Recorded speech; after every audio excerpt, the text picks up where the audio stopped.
can't believe, I got to tell you, of all the things in the world that I did not expect us to turn into hipster doofuses about, I did not expect the fumble through the end zone to be the one that all of a sudden the internet was going to decide, nope, we want to be contrarian and become hipster doofuses about it because too many of you are saying it's a dumb rule. It's still as stupid as the first time we saw it, no matter what nonsense, cockamamie nonsense you have made up in your mind. Well, there should be a rule for the defense, right? Why this one? Why this one? Because the end zone is sacred. What? My buddy John Little Rock sent me a video. Ryan Clark on ESPN this morning was apparently trying to compare defending the end zone to going to church. It's hallowed ground. And therefore, if you fumble near the end zone, you should be smitten because of it. Y'all are trying so hard because you can't just say, there's no real defense of it, but I like it. I like it because everybody else doesn't like it, and I want to be a contrarian. That's just the way it is. That's who we are as people. We like being contrarians. And everybody hated it for forever, so we decided we had to change our mind. Good morning. It's Glenn Clark Radio. I'm Glenn Clark. The Ravens are going to the AFC Championship Game. In fact, they're hosting the AFC Championship Game against the Kansas City Chiefs this Saturday for the first time in franchise history, hosting an AFC Championship Game. And I am not – I don't know. I'm not – I don't want to say I'm not nervous because that would be insane. Of course I'm nervous. But I feel good. Watching the Kansas City Chiefs last night, no matter what had happened at the end of that game, I don't know that I would have felt all that differently about it. I feel very good. In fact, I think the number is kind of surprisingly low, if I'm being totally honest. Although I don't know where it got backed up to. Maybe I'll check Superbook. It dipped in some places to 2.5 last night. Yeah. It dipped to 2.5. And when it was at 2.5 in some places, I regret not jumping all over that.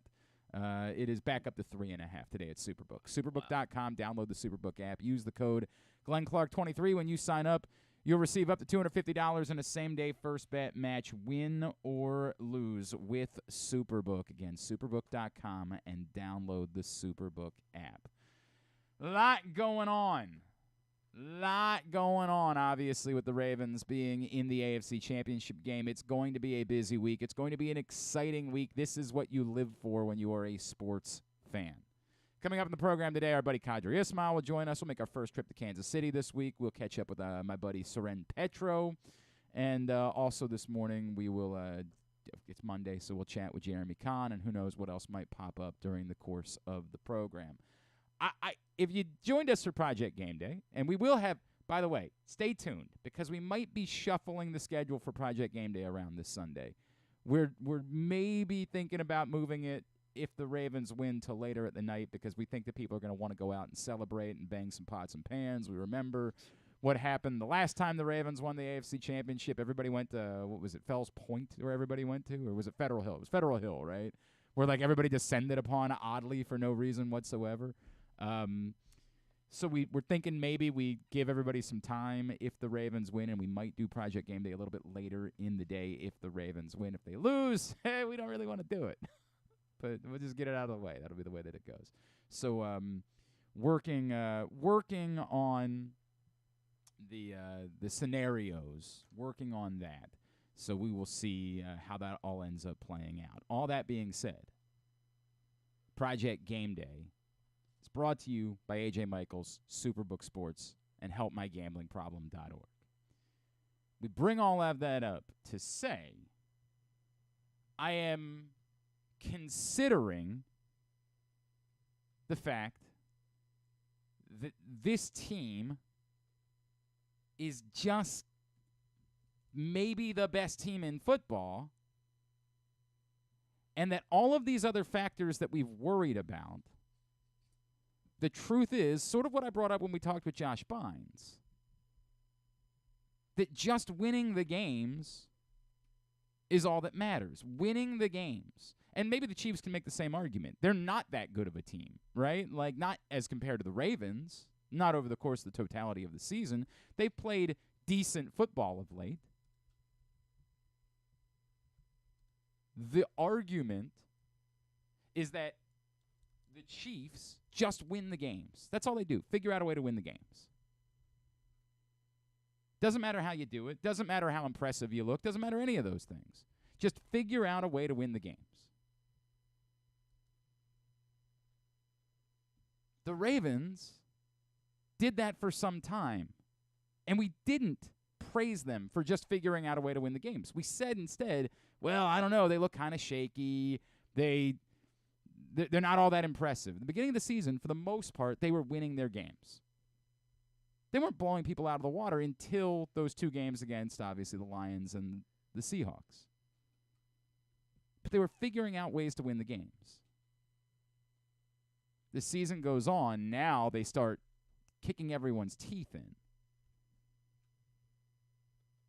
DVOA, Aaron Schatz tells us, well, they're actually one of the great teams in NFL history, but we're still reluctant to buy into that. We're like, well, really? I don't know. Can that be true? We don't know why we don't feel that way. It appears to be nothing other than that's how things go.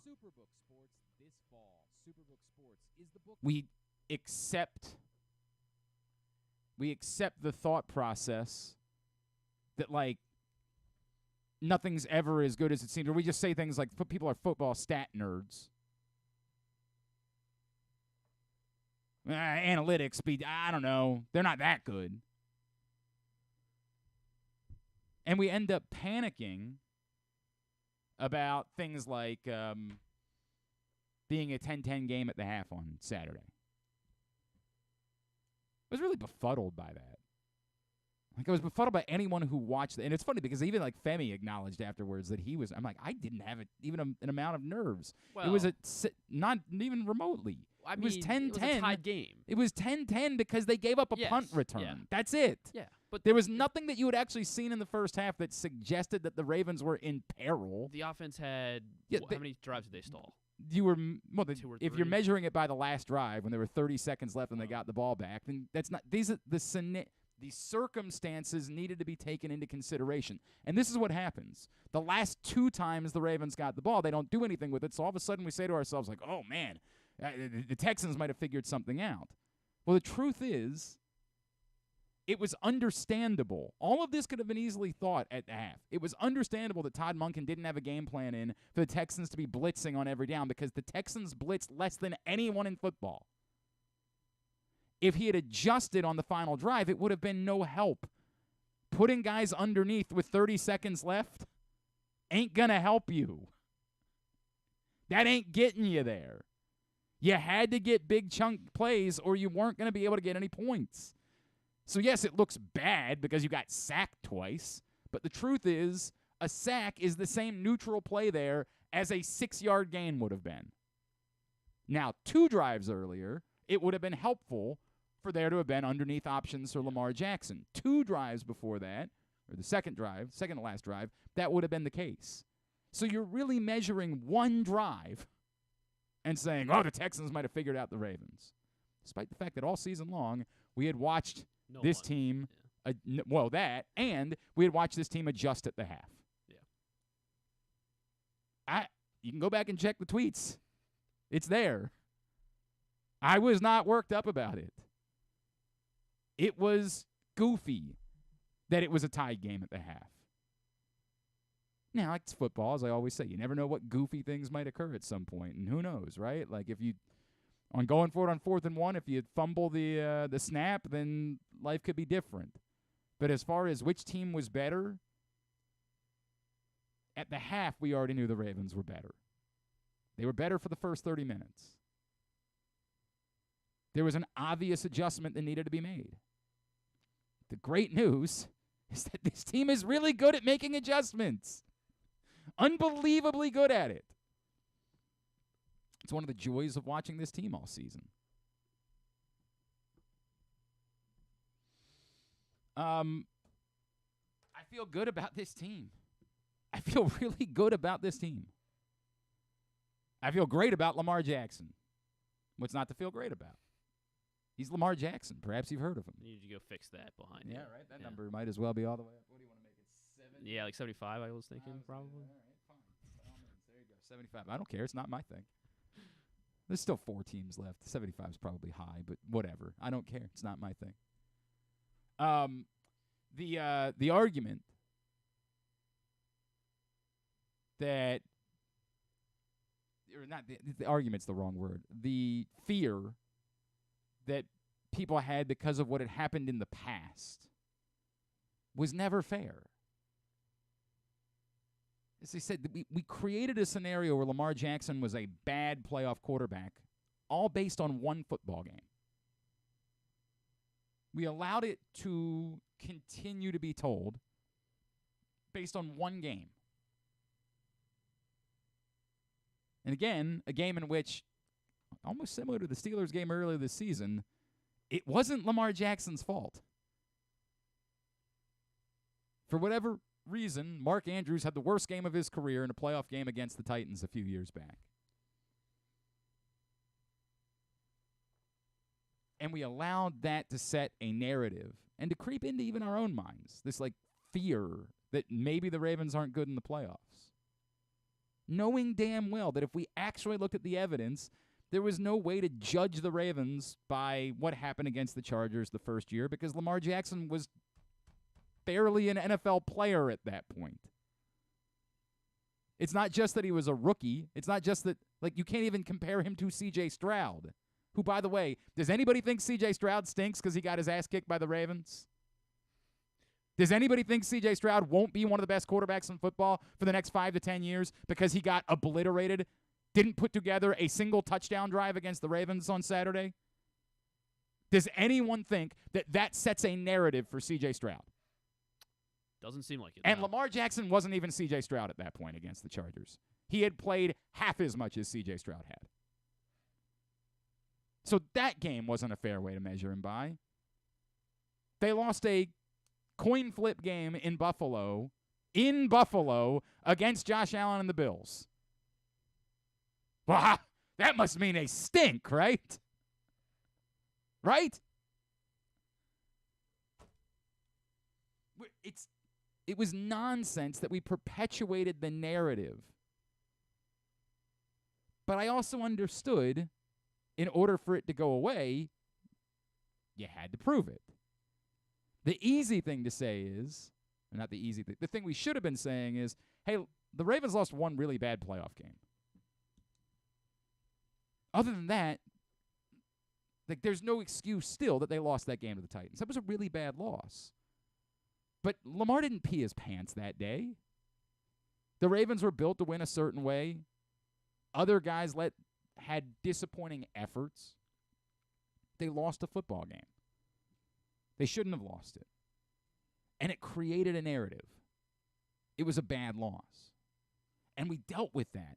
And some people clung to it because some people are desperate to cling to something because they're not actually watching the games. This is what you get when you watch national media types, when that's what you're into, when that's the content you take in, knowing damn well they don't know what they're talking about. And in fairness, they can't. You can't watch 32 teams every week. But it gets packaged, and they pretend.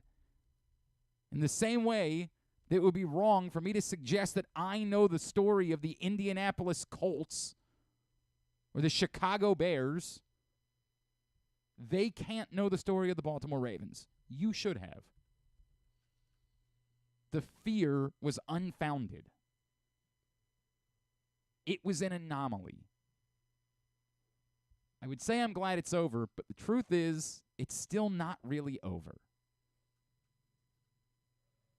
Maybe the fear part for you as a Ravens fan is over. Maybe for you, the Ravens beating the Texans takes care of. I don't have to worry about them repeating what happened in 2019. That part is taken care of. This, on Sunday, is far more of a 50-50. You lose this game, it was a game that you could lose. The Chiefs we're talking about. The team playing in their 6th consecutive championship game. The boogeyman. Bonkers, by the way. But there's a new narrative that comes into play. And I'm writing about it today at PressBoxOnline.com. This is the eternal, Ric Flair game. This is the eternal to be the man, you got to beat the man thing. And the truth is, if the Ravens lose it, there'll be a new narrative. The narrative will be, well, in the playoffs, the only quarterbacks Lamar Jackson's ever beat are Ryan Tannehill and a rookie. There will be a new narrative if the Ravens lose this game. The narrative will be, in their biggest or most important, they've never won one of those. The narrative won't be the same, but it only shifts slightly. The wording will be all that changes. The wording will now be that when he's faced one of the big-time quarterbacks, he's lost. That'll be the wording of how the narrative reads moving forward. And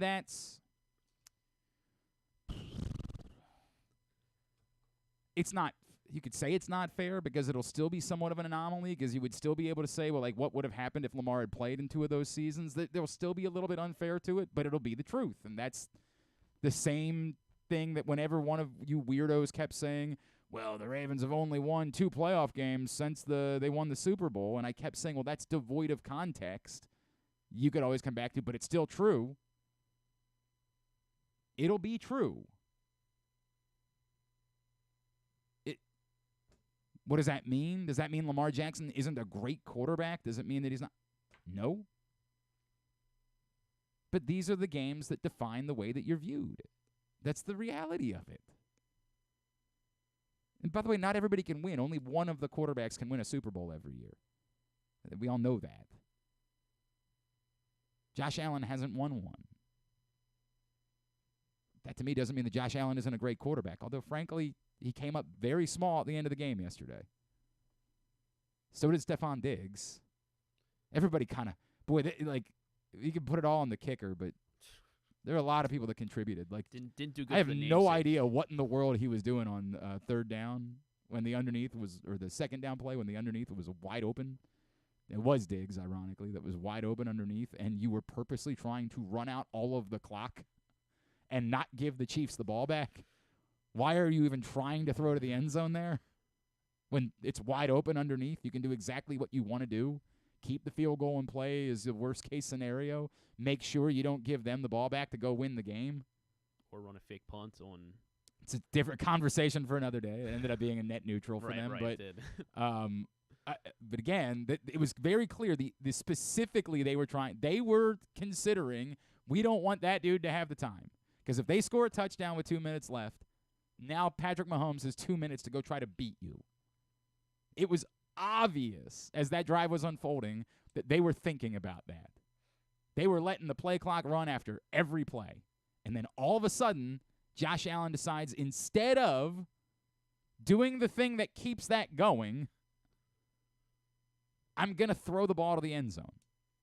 And I get it, the receiver was open. His arm got hit. That was the problem. But it was very clear that was the opposite of what they were attempting to do in that moment. Conversation for a different day. I don't think Josh Allen isn't a great quarterback because he hasn't won a Super Bowl or, frankly, even been there. And to me, if the Ravens lose on Sunday, I don't think that means Lamar Jackson isn't a great quarterback, but the narrative will still exist. As Griffin said, you got to take down the boogeyman. In a way, it's sad that we've been robbed of this. This felt like it was setting up that Jackson Mahomes could be, an incredible rivalry for years to come. And the way that people were talking about Allen Mahomes last week, it felt like that should have been Jackson Mahomes. But we got 4 regular season games and 0 in the playoffs so far. And there's any reason for that. The Ravens' shortcomings in the playoffs, Lamar Jackson. It's certainly not on the Chiefs. They held up their end of the bargain. The Ravens' shortcomings in the playoffs and Lamar Jackson getting hurt. It robbed us. It's almost easy to forget that 3 years ago, all of the conversation we had about the Ravens was, what do they do in order to beat the Chiefs? We've spent off seasons saying the Ravens don't need to build the best team. They need to build the team that gives them the best chance of beating the Chiefs, specifically. The Chiefs were the center of the universe. Understandably so. They had the perhaps most talented quarterback in football history. When they had Tyreek Hill, you couldn't fathom how they were ever going to be beatable. Ironically, they lose Tyreek Hill, and then they go figure out another way to win a Super Bowl. They're not the offensive juggernaut that they once were, but that's still Patrick Mahomes.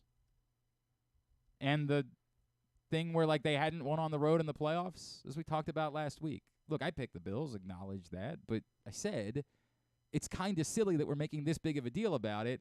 They've won a lot of games on the road.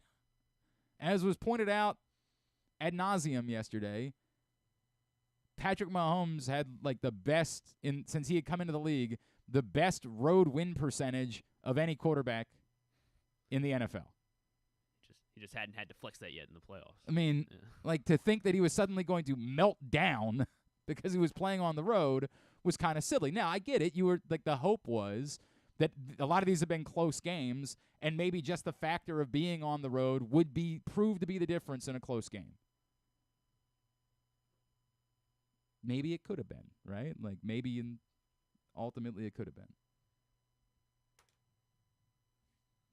John from Little Rock. Let's call it Lamar versus Patrick because nobody wants to hear Jackson and Mahomes. Nobody. I get it.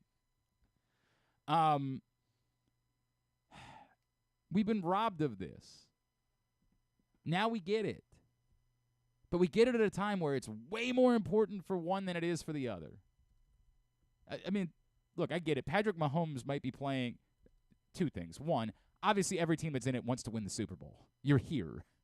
Who cares if you've won Super Bowls in the past? You want to win this one. You're 2 games away. But from the big picture, the global perspective, this is everything for Lamar Jackson. You have to win this game to make the statement about who you are, where you stand amongst the great quarterbacks of a generation. If you're Patrick Mahomes and you lose this game, so what? You're not going to be measured by this game. You've accomplished entirely too much for that to be the case. Now, Patrick Mahomes might be thinking, about legacy. And if somehow they win the Super Bowl this year, all of a sudden we're going to wake up and be like, wow, he's already got 3 before he's 29. Maybe he could surpass Tom Brady one day. But this one is everything for one of the quarterbacks involved. And it's kind of another game for the other quarterback. This is, to be the man, you got to beat the man. This is the Ric Flair game. And I like the Ravens' chances. I like the Ravens. I don't know what.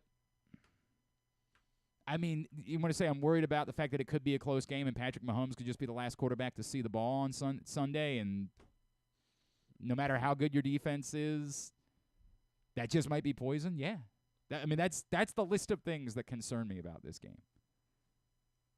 That it's close, and he just happens to be the one that has the ball in his hands at the end. And while I like the Ravens' defense, we know this is a league where as good as your defense is, it's going to be determined by the quarterback, largely. This weekend, I guess you could say the 2 defenses made plays to seal games, but in part,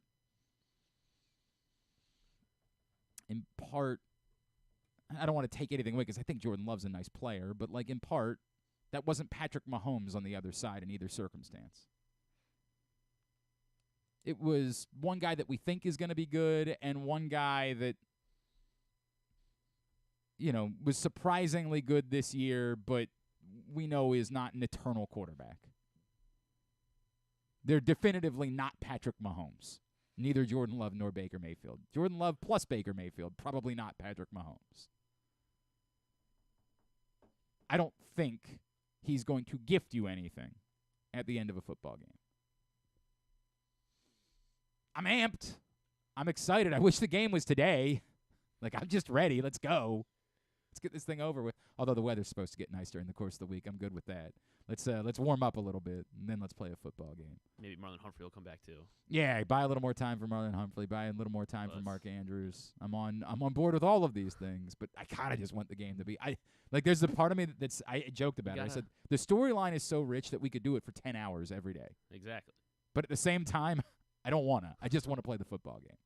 And one note, I'm not doing Taylor Swift this week. I'm just not. What? I don't care. I'm sorry. And this is the don't call me. reach out to her people. Yeah, thank you. Don't call me Brad Chat. This is not me saying she's ruining football. I like the football. The football is going to be what I talk about. I like Jimmy Eat World a lot. I didn't try to do a week's worth of Jimmy Eat World here. If you like Taylor Swift, that's cool, man.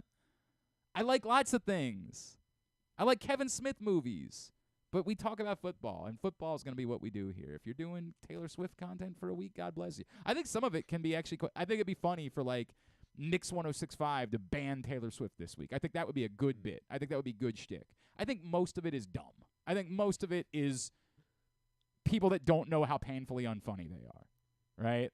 That's what most of the shtick is. But you want to do one, fine, do one.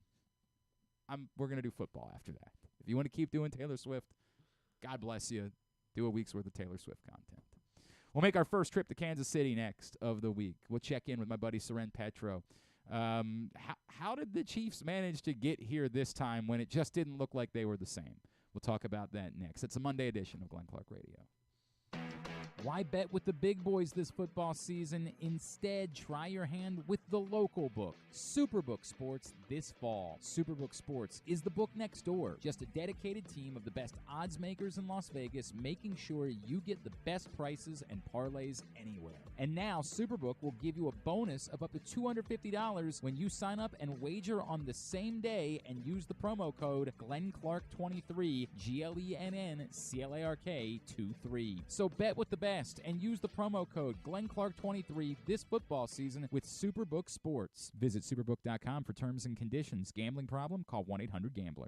There's so much focus on sports betting these days, but I want to talk about an area that nobody wants to gamble on, where you choose to go out and spend your hard-earned dollars to eat. The Costas Inn is no gamble at all. The quality on their menu is outstanding, and the value is off the charts with a great and varied list of specials Monday through Friday. And the staples of the menu, whether it's salads, burgers, fish, they're all fantastic. And I haven't even mentioned the crabs or crab cakes yet. So check out the menu for yourself at CostasInn.com. When choosing a place to dine, never gamble on the food you put in your belly. The Costas Inn at 4100 North Point Boulevard, or call 410-477-1975 for reservations and your steamed crab orders. What company has the expertise to make your home healthier by purifying your air and killing all viruses, allergens, and bacteria? A.J. Michaels, Heating and Air Conditioning in Baltimore and Annapolis, ajmichaels.com.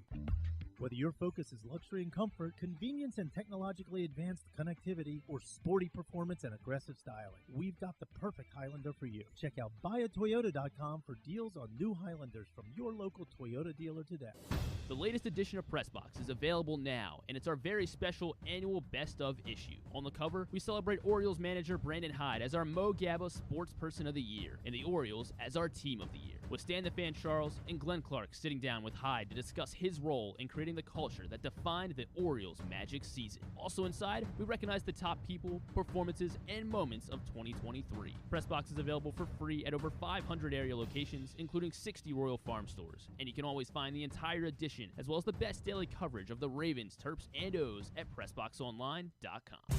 Hey Ravens fans, looking for the perfect new game day brew? Get a Guilford, Baltimore's finest craft beer during the next home game at the bank. That's not all. Gather your flock next home game and check out Guilford Hall Brewery's brand new bar, the Gilly Nest, located near Section 505. No tickets? No problem. Enjoy all Ravens games all season long at our restaurant and brewery in Station North. Guilford Hall Brewery, European tradition, Baltimore charm. Sure, Glenn may be in his 40s now, but he looks just as good as he ever has, and he's still as sharp as he ever was. And I say both those things without even a shred of irony. Find out for yourself right now by watching the show at facebook.com/PressBoxSports or youtube.com/PressBoxOnline. All right, back in here on GCR as we continue along on a Monday edition of the program. Get me your pats on the ass for the Ravens' victory over the Texans. You know the deal.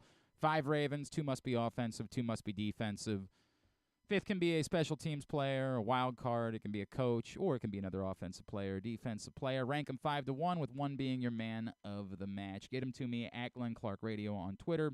We'll share them a little bit later on in the program. All right. Don't forget, Goose Flights is now available in 6-packs at both Guilford Hall Brewery and Station North, as well as Costas Inn. You can also get single cans like Griffin did over at Glory Days Grill. We went to Glory Days on Friday, and Griffin said, I'm going to get myself a can of Goose Flights. We're really excited about it. We partnered with the family of the great Tony Siragusa and the work that they're doing with the Goose Flights Foundation to provide non-emergency medical transport to those in need.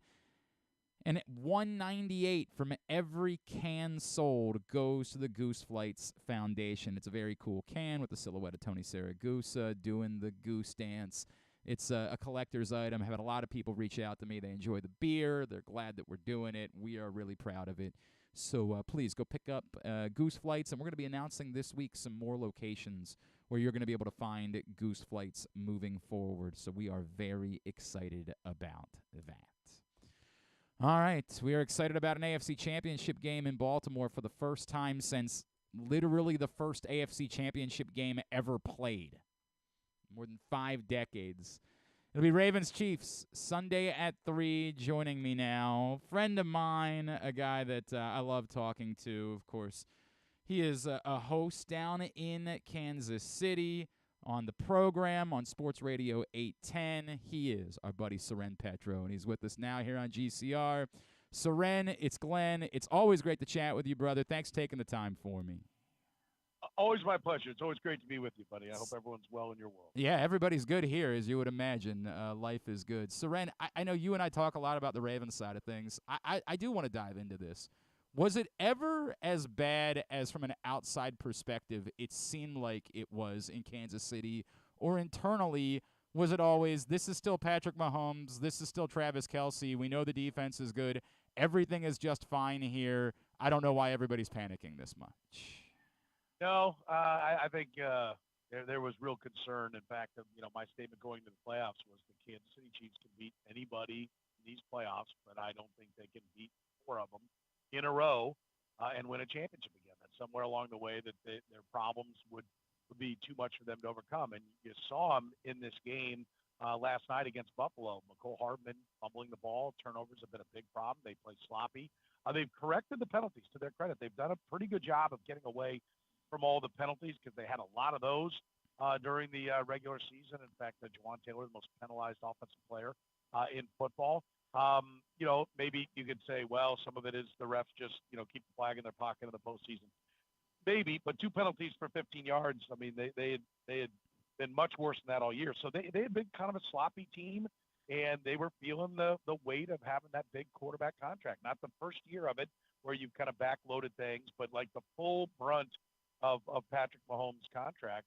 And, they weren't able to retool the wide receiver core the way they wanted, and that's been a problem. And it frankly continues to be a problem. I mean, they didn't get McCole Hardman off the scrap heap when the Jets cut him. The Jets cut him, right. And the Chiefs said, oh, yeah, we can use that, right. and brought him in. So, no, I think there's real reason for concern, and I think there's reason for confidence out of the Ravens because this is not their best edition that the Chiefs will bring to Baltimore. So what has gone then particularly right over these 2 games, right? Like, is it just, hey, Travis Kelce, you started catching the ball again, and this is still Patrick Mahomes we're talking about, and, the teams that you were going up against, one, you were kind of clearly better than, and that the other one last night, you just got some good fortune at the end of the game? I think how they play against the Ravens, right, will help write the story of how we view this. I think if they would get housed by the Ravens, we'll look back and say, well, the Dolphins were decimated by injuries, and the Bills had a lot of them too, right? Matt Milano and Tre'Davious White, they've learned to play without them. Those are 2 of their best defensive, if not their 2 best defensive players. They learned to play defense and play at a high level without them, but more injuries to their secondary. I mean, they had some guys play, but were questionable right up till game time as to whether or not they were going to play. So, I mean, I think in some ways they were a little bit fortunate because the Bills were a little banged up. Now, the Chiefs got banged up in this game. I doubt we see Joe Thuney, their all-pro left guard, because I think he, a pectoral muscle. I've never heard of anybody straining it. You heard a pec, it's usually a torn pec, and that's a 6-month injury. So I think they're probably going to be without him. Mike Edwards and Willie Gay went down. Neck injury for Willie Gay. He could be back. He looked fine in the locker room. But from the people I spoke to, and then a concussion for Mike Edwards, who was already in for Brian Cook, who went down earlier this year. So, they showed a lot of resourcefulness. I think they've learned to play complementary football. I think for about 14 weeks this year, they were trying to get everybody up to speed and be the old Chiefs, be the great offensive show, and be dynamic with all these complicated routes and option routes. And I think around the time they played the Cincinnati Bengals, they said, okay, we got to simplify some things. They simplified the verbiage. They made a concentrated effort to get the plays into the huddle faster so that the young players, the wide receivers, could get up to the line of scrimmage and have some time to try to look at what the defense was showing them, get on the same page with the quarterback. And I think that's been big. I think they started to trust Harrison Butker, and they started to trust their defense. I mean, they're a team that, they're not going to win 54-51 like that great legendary Monday night game where they lost that game. But Yep. they're not going to play a game toe-to-toe in the 50s with somebody. They're going to have to, settle for field goals. Like, don't give away the 3 with a bad turnover. And I think they've accepted that Harrison Butker is a weapon. They've accepted that their defense can hold people. And so I think they've been smarter with the football, haven't turned it over as much. And I think, recognize their limitations, and that's been able to allow them to maximize what they do have. Soren Petro is with us from 810 WHB down in Kansas City. We're getting ready for the AFC Championship game. Soren, we started to see this with the defense a season ago, right? But it seemed like it got even better as this year went on. What were the material changes? Why did the Chiefs end up having a defense that has been this good and has allowed them to play that style of, more complete football? Yeah, I think you hit upon it. It started last year. I think that's an astute point. All their rookies in the secondary, got better and better as the year went along. And now here in year 2, and a full off season to concentrate on football, not concentrate on, the combine and working out to impress somebody in your underwear. Instead, they were practicing Chiefs football and diving into the defense. And I think Steve Spagnuolo, who runs one of the more complicated defenses, listen, when he's on a losing team, he bogs people down. There's too much. He needs to simplify things. When they're winning, everybody, loves to shower him with praise because of how diverse that defense is. And I think it took some time. I think he scaled it back last year and has added to it. And now they do a lot of complicated things. And those guys are really good. I mentioned they lost Brian Cook along the way, but Mike Edwards has been great stepping in and filling in for him. And their corners are outstanding. I mean, I think, nobody talks about L'Jarius Sneed and Trent McDuffie, but Sneed gave up his first touchdown of the year in that game to the Buffalo Bills. And by the way, he goes and covers Devontae Adams the whole game. He goes and covers Tyreek Hill. Held Tyreek Hill, I think it was 5 catches for 62 yards, 5 catches for 64 yards. And one game it was 8 catches for 62. Like, all he could get were the underneath stuff. They've been fantastic. And when you have that kind of ability, and McDuffie's been great playing in the slot. They have guys that they're all long, those prototype 5'11" to 6'1", long-armed guys, except for McDuffie. He's the one guy that doesn't fit that mold, but he's very sticky as a cover guy, and they all tackle. I think that's one of the more underrated things. Their run defense is helped out by the fact that all of their corners, if you can't tackle, you can't play in the Chiefs' defensive scheme, and they come up and support the run really, really well. And so I think the secondary has been outstanding, and it's kind of the underrated part. People know Chris Jones, and he's certainly a weapon. George Karlaftis is in his second year. He had 10.5 sacks this year, and he's kind of and I mean this as a compliment, he's kind of a garbage man, right? You don't see him just roar off the edge and get there in a second and a half, but his motor never stops. So if there is some coverage, he's going to get there eventually, and he never quits.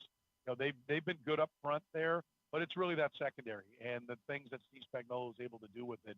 That's the real secret to why the Chiefs defense has been so good. Soren, let me set this up because it's going to sound like what I'm asking is, what's their motivation? And that would be absurd because they're 2 games away from winning a Super Bowl. That's the obvious motivation. But this game means everything for Lamar Jackson, right? Like, this is truly the most important game he's ever played in, measuring stick, defining moment in his career. How much did the legacy things drive Patrick Mahomes? Like, how much is he do we have a sense for, does he care about, like, hey, if I get the 3 by 29, then I set myself up for having a real shot at taking down Tom Brady's record or matching it? Like, does that sort of stuff factor in for him at all?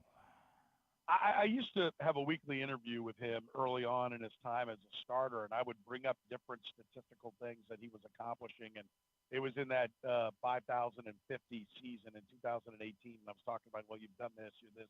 He was never aware of any of those things. And so he's, I think he loves football. He watches football when, he's not playing football. I mean, he is a passionate fan of it. He likes baseball as well. People know his background and everything, but he has a real passion for the game of football. And so he is aware of what made Tom Brady great. He has said, if you ask him, like, well, how many Super Bowls do you want to win? And he said, well, Tom had 7. So that's the mark. That's what you shoot for. And so he is driven to have that place, to be great. I don't know that he can rattle off every record he has, but he has a Michael Jordan-like competitive nature. And he's only one time have we ever seen him lose his cool, and that was in that game where he lost it on the ref, and then afterwards, was complaining about it was the Bills regular season game where they called Kadarius Toney, rightfully so, for lining up offsides. And that's the only time he's ever, you could ever really criticize him. He's always nails, but he's always competitive. He's always working. He's one of those first in the building, last to leave guys, has the throwing camps for guys in the summer, brings them down to his house down in Texas, and they work, out of season because he's competitive, because he wants to win. And, you see it at times. I remember, Lamar Jackson, the Ravens game several years ago where Lamar Jackson was voted by the players the number 1 player in football, and he was voted 4th. And I think that was after his, 5,050 season. And the Chiefs were in the process of beating the Ravens, and the camera's on him, and he looks down at his hand, and Ravens fans probably remember this, counts out 1, 2, 3, 4. Like, oh, I'm 4th? Yeah. Okay. He played Mitch Trubisky and the Bears. And, he went 10th, and Trubisky went 2. He's smoking the Bears. And, along about the 4th quarter, he looks down at his hands, and he counts out the number 10. And everybody knew what he was getting at. There is a competitive fire that burns like a Michael Jordan. I'm not going to say he's more competitive than Jordan, but it is one of those. And I think maybe the Ravens get a little bit of a break from the standpoint that he had been hearing all week about how they can't win on the road. Well, now that box has been checked. Sure. I think that was fuel for their engine this past week. And I don't know, maybe now he's checked that box and he doesn't burn quite as bright this time against the Ravens. I don't know, but I wouldn't count on it if I were Baltimore. All right, and then the Travis Kelce conversation, right? Like, I don't care about the Taylor Swift thing. God bless him. People date people, whatever. The fact that he had looked so human, and it was so easy for us to say, well, this is a guy that's getting up there a little bit, and human in context, right? Like, he was still big, and I'm not trying to say that it looked like he stunk. Right. Is it all fixed now? Do we say, hey, or is that still a factor going into this game that you just don't know if Travis Kelce can still be superhuman Travis Kelce every game that he plays? I think in reality, he's, listen, the next-gen stats say he's been slowing down a little bit every year for 5 or 6 years. I mean, I don't think he's vintage Travis Kelce athleticism, but he is a very smart player. He, too, is a football junkie and is in his playbook, knows the offense forward and backward. He and Patrick Mahomes are buddies on and off the field, and so there is a chemistry there that helps. And I think, he hyperextended his knee and missed the first game against the Lions. And so I don't know, maybe that's been bothering him all year. Maybe he's not 100%. He mentioned on his podcast that he's had, I think, 10 surgeries over the years. There's no doubt that it's wearing on him. But I think more so it was an indication of how they're having problems as a receiving core. 2 years ago, when you have Tyreek Hill stretching everything long, that makes it a lot easier to work underneath. They're worried about Tyreek Hill. They're sending a couple of guys that way.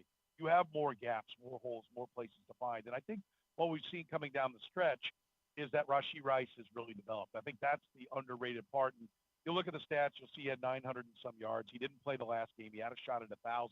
But if you look at the game log and look at how he's picking up speed and the 100-yard gains that he's been having, and, I think what happened in this game was the Bills said, look, Rashee Rice is the guy that's going to beat us. I mean, that was the mistake the Dolphins made, was still maybe focusing on Kelce, and Rashee Rice had the big day, 130 yards and a touchdown, and they focused on him, and that opened it up for Kelce. So he's not vintage Kelce. I heard it put this way, that he used to be one of the 10 best receivers in the game, and now he's just one of the best, if not the best, tight end. And I think that's probably reality. He's not as good as he used to be, but they're not as good around him, but they're getting better. And when MVS catches the ball, Marquez Valdez-Scantling, I mean, the Eagles game, I think most people saw that, where he dropped the game winner in the end zone when Mahomes put it right in his hands. Drops have been a huge problem Yep. for this team. MVS caught a couple of balls, and that helps a lot. It helps open things up for Kelsey. So they're more difficult now to defend than they were 5 weeks ago, but there's still no Tyreek Hill that's going to run out on that field and really open things up. At Soren Petro, SorenPetro on Twitter is how you follow him. And on top of his Kansas City shows on the radio on WHB, he's got some great podcasts, too. Soren, always appreciate you, man. It's going to be a heck of a fun week here in Baltimore. Thanks for hopping on. We'll talk real soon, all right? You bet. Hey, buddy. Thanks, pal. Soren Petro with us here on GCR.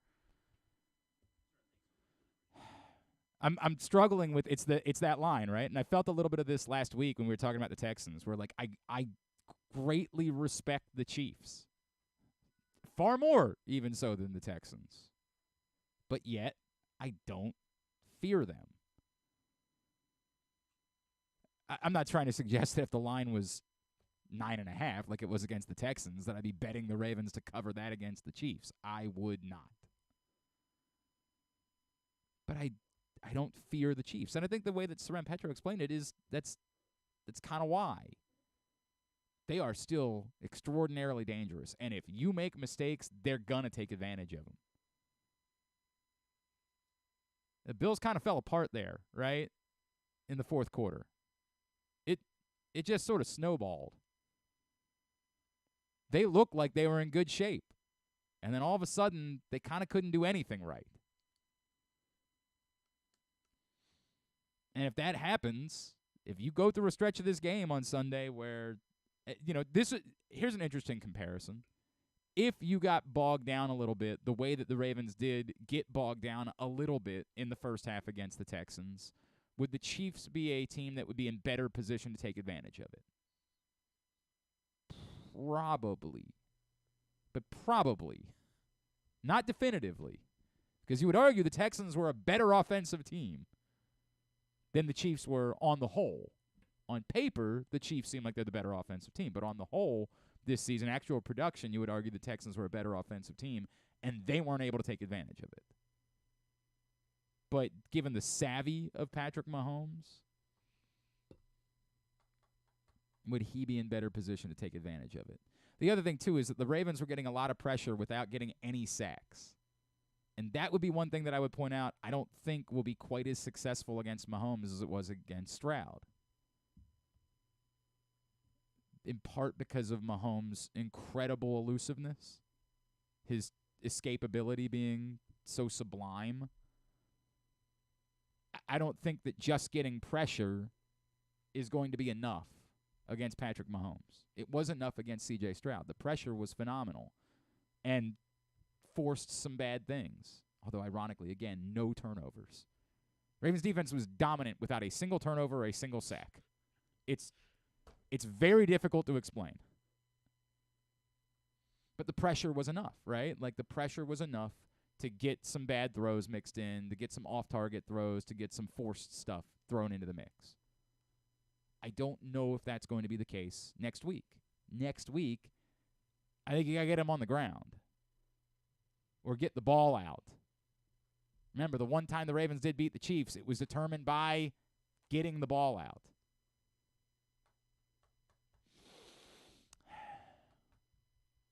God, I don't want to do this for 5 days. We're just going to be doing this for 5 days. All right, quickly, let's recap the week that wasn't picks, all right? All right. Because we've done it all, basically, by this point. The 4 games. The one last night was really bad news for your boy. That was bad news for your boy. It's Turner.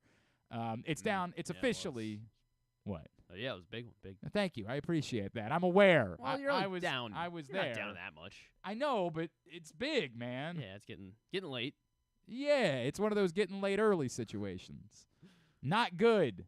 Not good. So if you're playing the home version, and why wouldn't you be? I know that this is just as important as the actual games themselves. I come into championship weekend 1 game back. And this is after on Saturday I got the first game of the weekend. Like, I had visions of sugar plums dancing in my head, right? So I got the Ravens game, which John lost. And in that moment, I'm thinking to myself, oh, baby, this could be a big weekend. I could come out of this weekend like 3 games up. Oh! That didn't prove to be the case. That wasn't actually how things played out, which is a bummer. I gotta be honest with you. It's a great big bummer, but it's all good. I for some reason can't open the pick sheet. Do you have it? I do have it. Yeah. Don't look now though. Gone 500 the last 2 weeks. Oh, pick the perfect time to do it. Just the moment there's. Well, how did you go 500? I went 3-3 last week. So got it. 2-2 this the week. last 2 weeks. I understand. I'm sorry. They're saying For some reason I was doing the math with the week before. Yeah. They're saying I'm heating up. Right. That's irrelevant. You would still have to go over 5. Like the only thing you could play for now is try to get to 500. I don't think you can get to 500. You're more than 3 games under 500, correct? Yeah, correct. Yeah, so you've got nothing to play for. 0. You don't even have anything. Well, what if can we add props and then No, those don't count as picks. We can do them and I want to do a side bet. Somebody suggested that we do a side bet. No, we do a side bet this week, and somebody has to recreate John Harbaugh's locker room dance, which sounds good in theory, except for like if the Ravens were to lose next Sunday, none of us are going to want to do that. We are not going to be in the mood. Like, I don't think that's going to be the one. I don't know what we're going to do. We can. That's why you don't want to lose. Right, I hear you. I'm all ears for side bets. Although it's only 2 games this week, so I don't know how we would do.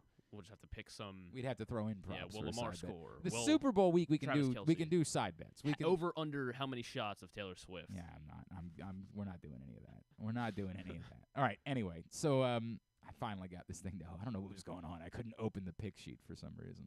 So yeah, I had Baltimore and I felt very good about that. So did Griffin and Paul Valley and John Proctor and Ken Zales and Jeremy Conn. Alas, irrelevant. Irrelevant because everything that went after that went the wrong way for me. Well, I went 2 and 2. It's not like I had a dreadful. So it was a great week for me. Yeah, for you. You're writing home about it 100%. The next game on Saturday night, San Francisco won, but they sure as hell did not cover. They look human as hell. That's without Debo? Like, is it the Debo effect? I definitely think the Debo effect is real. But this goes back to I talked about this a couple weeks ago. I did not understand how personal it was for some football players, the comparisons between Lamar Jackson and Brock Purdy. Like, I'm not just talking about Ravens players. I talked to guys that I know just around the league that week and to some former players, and privately, it was offensive to them, the comparisons between Lamar Jackson and Brock Purdy.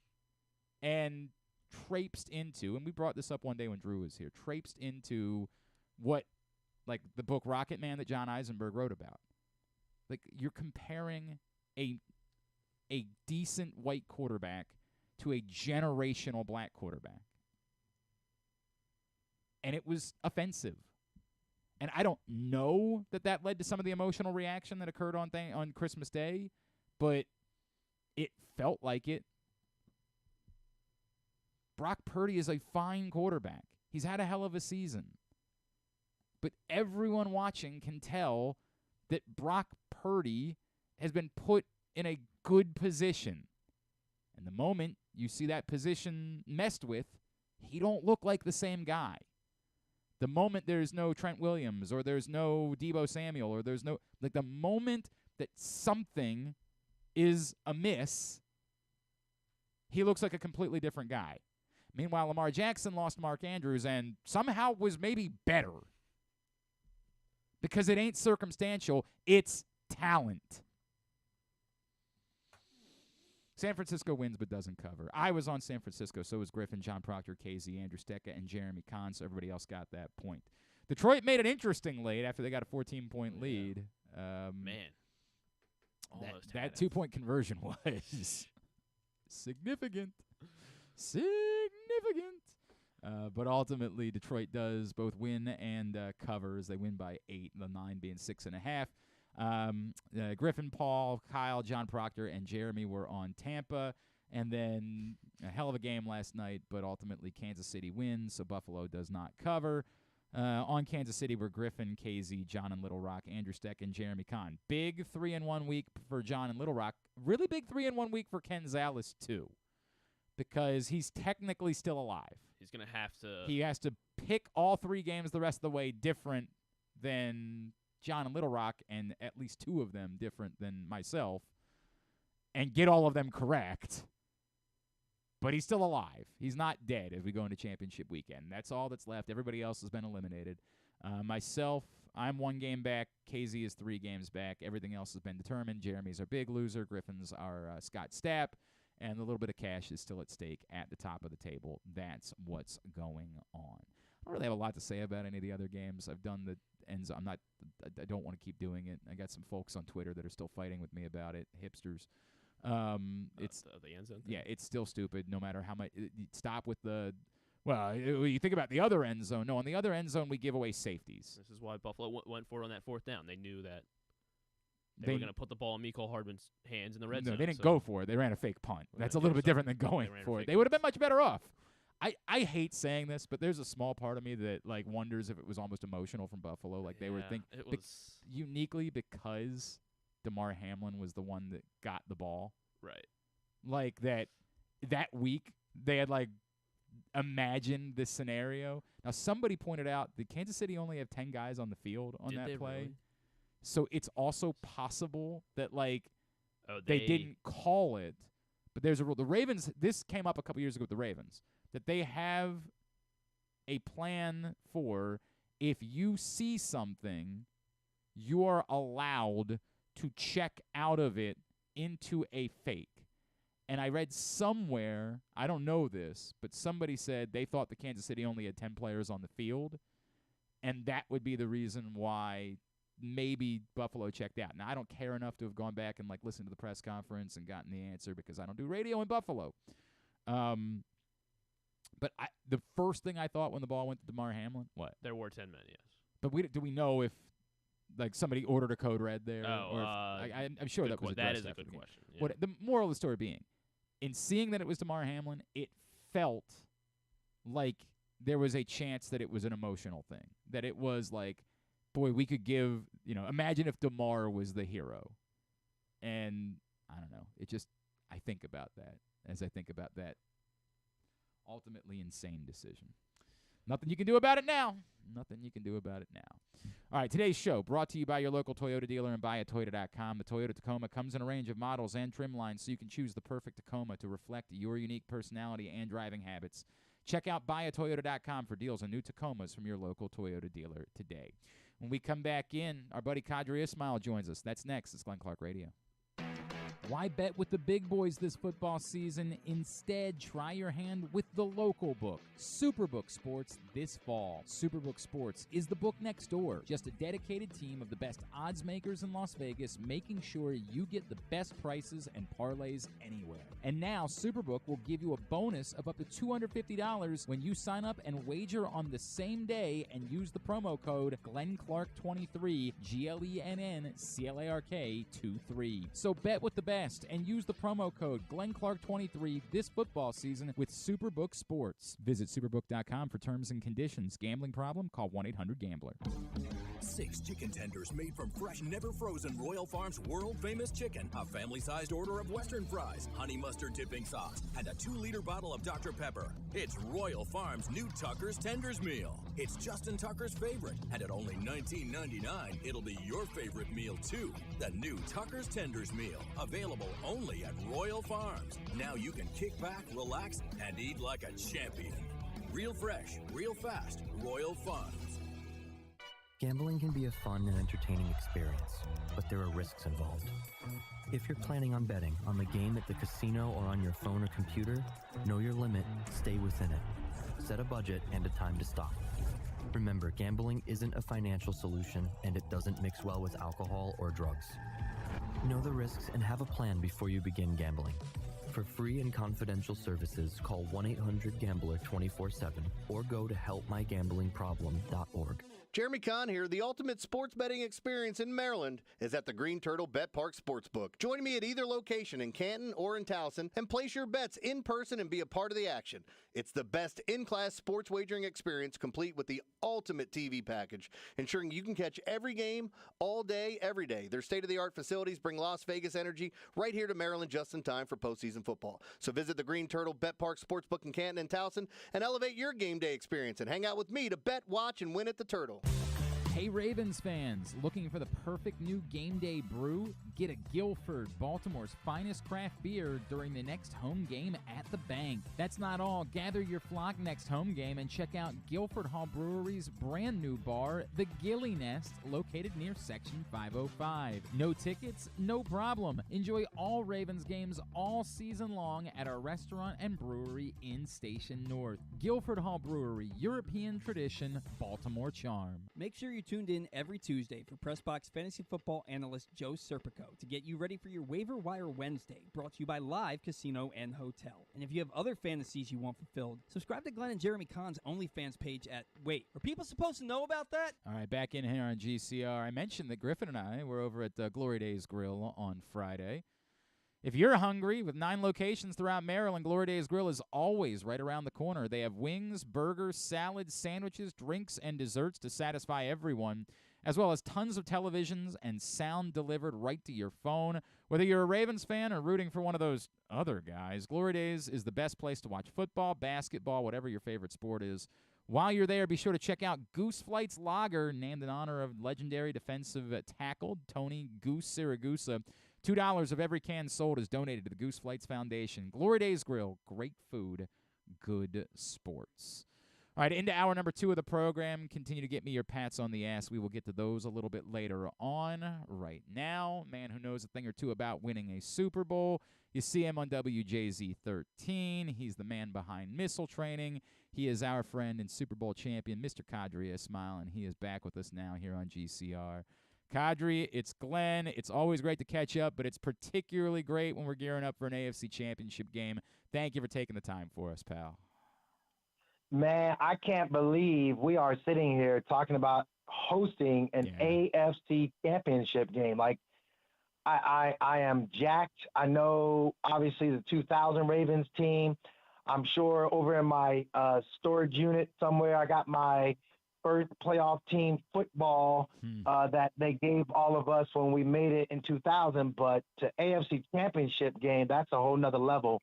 And I'm excited for, obviously, the organization, but the fan base, and holy wow, like at the game the other day was just surreal. I can only imagine what it's going to be like coming up this weekend. Can you kind of define that at all, Qadry? Because it's easy to see on paper, like 8 pre-snap penalties, and it was loud as hell. And we think about that game against the Bengals earlier this year, that it was loud as hell and led to those pre-snap penalties. Are you convinced that the two things walk hand in hand? Like that happens.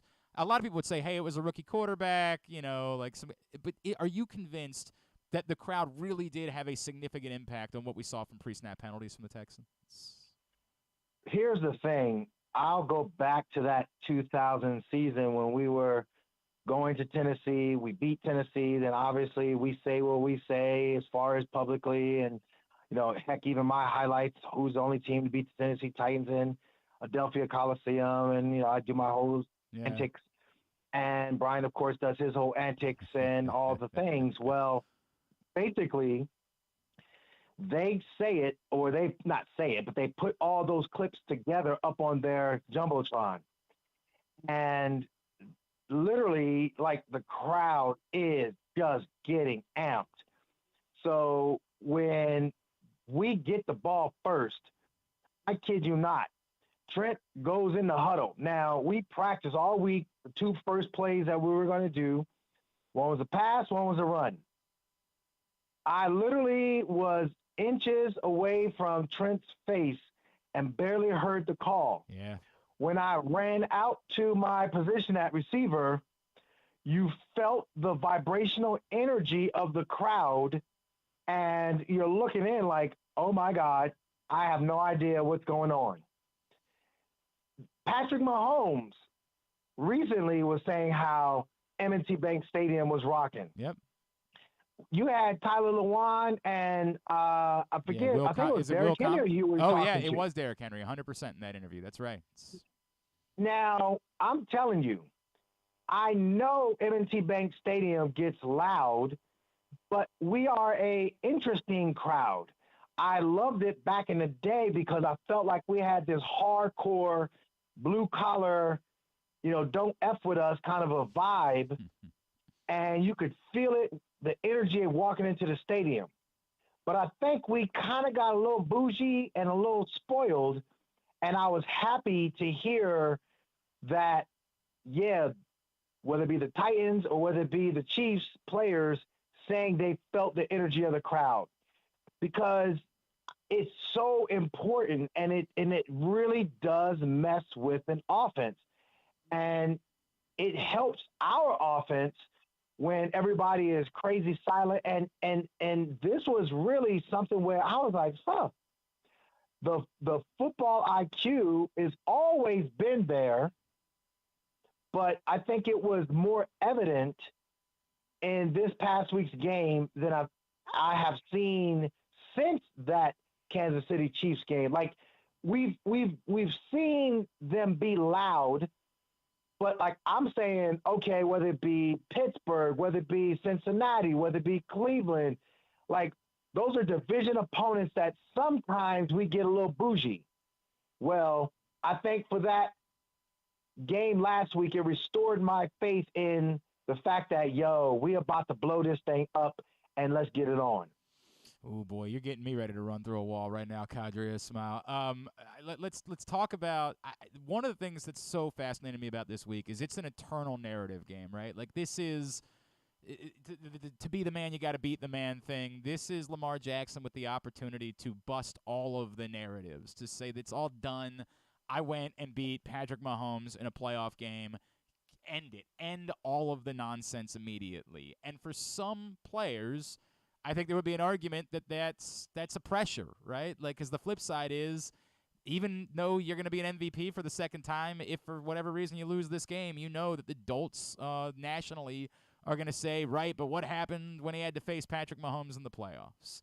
I feel like what we have seen from Lamar Jackson, the zone that he is in, the focus, beyond just how well he's playing, that's absurd, but the focus that we have seen from Lamar Jackson, I don't feel like this is a pressure for him. I'm almost, like, to me, it's actually better that it's a team like this and a quarterback like that on the other side, because I think right now he is treating it all as an opportunity. He is thriving in these chances to shut everyone up. Absolutely. I think it started day one when he signed the contract and all the offseason noise was quieted down. I think also, and here's how I'm going to tie it all together, so bear with me, but I think also Todd Monken and the way he coaches and his pushing the buttons of players, and in particular Lamar, but then you got this sage kind of zen-like with T. Martin on the sideline with Lamar and in practices. It reminded me of Joe Flacco kind of needing a nudge and a push, and you had Gary Kubiak and Rick Dennison kind of nudging him along, getting the best out of him. I think for Lamar, I think he has that like system, that support that every quarterback needs, and I think that leadership of him, the comfort level that he has now, he didn't have it in his 2019 season. He has it now. He has that maturity. He has that confidence, and he knows what's at stake. You know, he has that that Tom Brady, when Tom was saying "you next," but he has that "you next" mentality now. When he went on LeBron James's barbershop show, he was like, yeah, you know, just showing up. I don't know. Because that's all he knew. He's like, man, I'm fresh. I'm Lamar Jackson. My talents are my talents. You can't stop it. And rightly so. But I think at the same time, as you mature in this sixth season, it's more along the lines of, all right, I understand who I am, but I got to get those others around me to rise up as well. And when I look at all the other greats, they make the others better around them. The organization has put people around me. Well, I'm not going to allow us to fail. And then on the other side of the football, he got his dude leading the way as well. He got a field general and Roquan Smith. Yeah. So that tandem together puts Lamar in a great position to just be that next level quarterback that's ready to dominate whoever is in his way. And I think case in point was in the game that first half, Lamar got really salty with Ronnie Stanley when Ronnie was kind of like halfway doing it, blocking, and he's like, yo, man, let's go. What are you doing? And I think that exchange was awesome because then when he came back, of course, he stared down everybody going into the locker room and fucked them out in the locker room, but then everybody came back and responded. So that to me just says it all as far as what the mindset and the sense of urgency and the sense of preparedness and just the entirety of what Lamar is all about. Go ahead and stick a fork in that one right there, Qadry, and make sure you understand what's what. No, I'm so glad you brought it up. Femi and I were talking about it on Saturday, right? Like and then of course Ronnie Stanley was great, right? Like he was great the rest of the game at that point, and then Lamar was quickly able to go over and hug him and love on him, and I think that's the part of this. I compared it to the way that, and you were around those teams. Famously, Anquan didn't say a lot, right? Like he was not the most vocal guy, but when he talked, right? Like that famously that game in Cincinnati where he went in at halftime and laid into everyone, just ripped them apart. And it wasn't belittling. Joe would talk about it all the time. Joe appreciated it. He was like, hey, man, I wanted him to say those things. We needed to hear that. The respect that these guys have for Lamar, that he can get after them and be demonstrative, and it's not, hey, what's wrong with this guy? What's your problem, man? It's, no, this dude's right, and I'm going to step my game up, and then we're going to go hug each other in the second half. It's a level that, like, only a few guys, I think, have had that level of respect in the history of this franchise. So the thing is, you as a competitor, the way in which you get guys to listen to you is when you do it in practice and show up in games. And it's those small words of encouragement and a little bit of noise junk talking to different guys at key moments. Because then that plants the seed throughout the entirety of the team. So when now there's a certain lack of energy from the team and something needs to be said, and it ain't going to come from a coach, that's when like, shoot, our offensive line, our D-line, our linebackers, our running backs, quarterback, our receivers, our secondary, our special teams.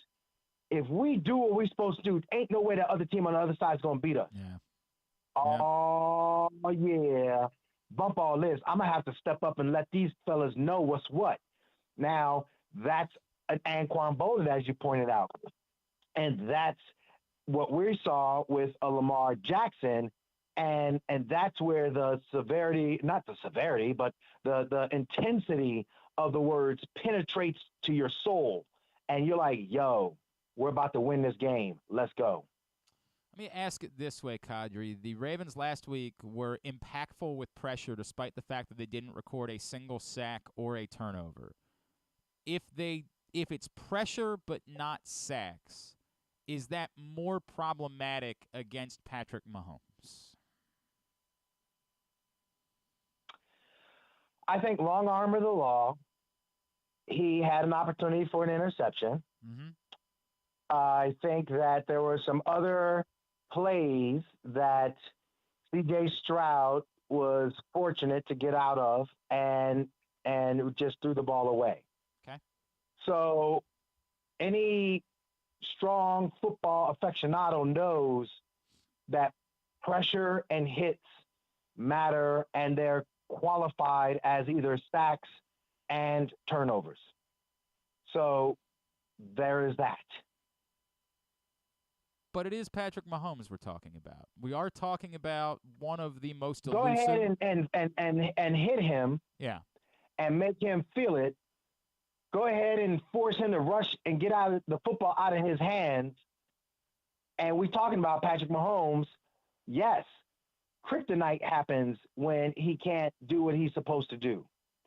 But I don't think that I think it was more of an anomaly that the Ravens didn't get a sack or turnover. But like to my point, there was pressure and there were hits and all the things, and there was a missed opportunity by long arm of the law.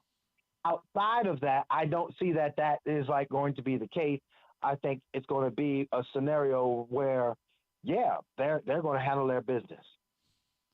I am in a weird place with the Chiefs, Qadry, because I don't fear them, right? And maybe that's something that I'll end up feeling very silly about. I'm not trying to suggest that they're a bad football team. I just think that we've all seen the same things, and that a Ravens team, you kind of alluded to this a second ago, if the Ravens play football at the level that we have seen them to be capable of playing football, it's not just the Chiefs. I don't know that anybody can beat them. I think it would require the Ravens conspiring in the effort to not beat the Chiefs on Sunday. Does that make sense? Say that again in better ways, brother. I think the Ravens are better than the Chiefs, and I don't think they lose the game unless they screw it up themselves. Boom. There it is. That's well said. That's why you're Glenn Clark. On the second chance, give me. I'm the rebound. I'm the putback man. Everybody knows that about me. You've seen my hops. I get up and I stick it back at the rim. That's right. That's right. You box the dude out, and then all of a sudden, your Lefty Drizel, fundamentals, Gary Williams, go ahead and bank it off the backboard and make yourself look good. Now, here's the thing. I know we got Justin Tucker. I know that is an advantage.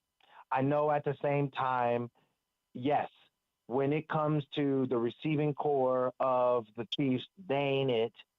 Yes, I know that Patrick Queen, from a aspect of him covering guys out of the backfield, is going to be a tall order, but I also think he's going to have help with two healthy safeties in Marcus Williams and, like I said, long arm of the law.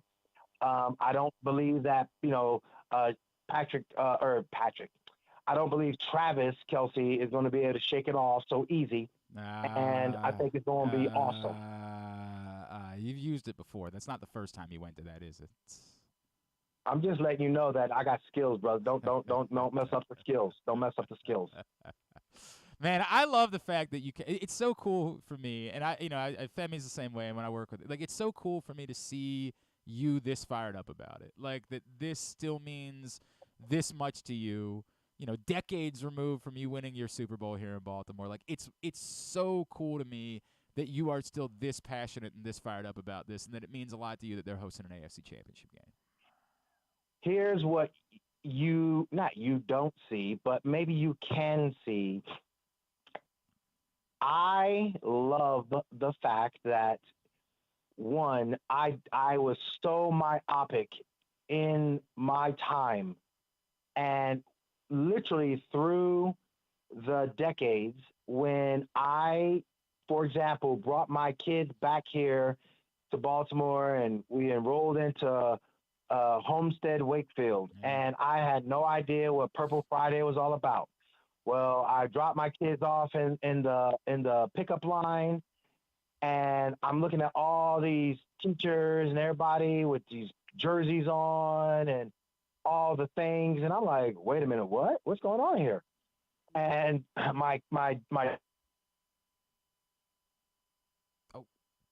Oh, that's a bummer. Oh, man. Oh, of all the times, right? Like, it was going so well, and it was so special.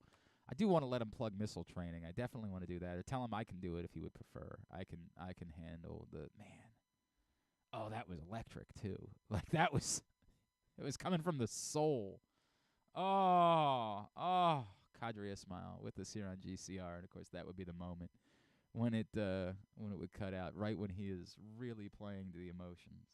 Damn, I was feeling that too. Like, that was one of those this MF or spitting moments. Let him cook. Missiletraining.com is the website. You got an athlete, you're trying to get them to improve their performance. Missiletraining.com is the website, at I am Qadry Ismail. Of course, if you don't know how to spell that, it's QUADRYISMAIL. If you want to hit him up with questions, find out more about missile training. And again, missiletraining.com is the website for Qadry Ismail. Damn, that's a bummer. Yeah. He was spitting. He was cooking. All right, you want to do pats on the ass? Yeah, we can. All right, let's do go ahead pats and on do the pats. ass. Of course, he's going to call back in 2 minutes. We're Right. already moved on. Pats on the ass are brought to you today by, how about they're going to be brought to you by the Stan the Fan Variety Hour, which returns this afternoon, 4 o'clock. Stan and Luke today talking baseball.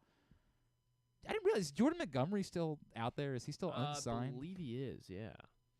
A lot of other, I know Stan wrote a column last week about moves that he still thinks the Orioles could make. Only a few weeks away at this point from pitchers and catchers reporting. See what else might still be up their sleeve. Obviously, Josh Hader found a home in Houston, so they'll be talking about that. Tune in today, 4 o'clock. Stan and Luke talking baseball. Facebook.com/PressBoxSports.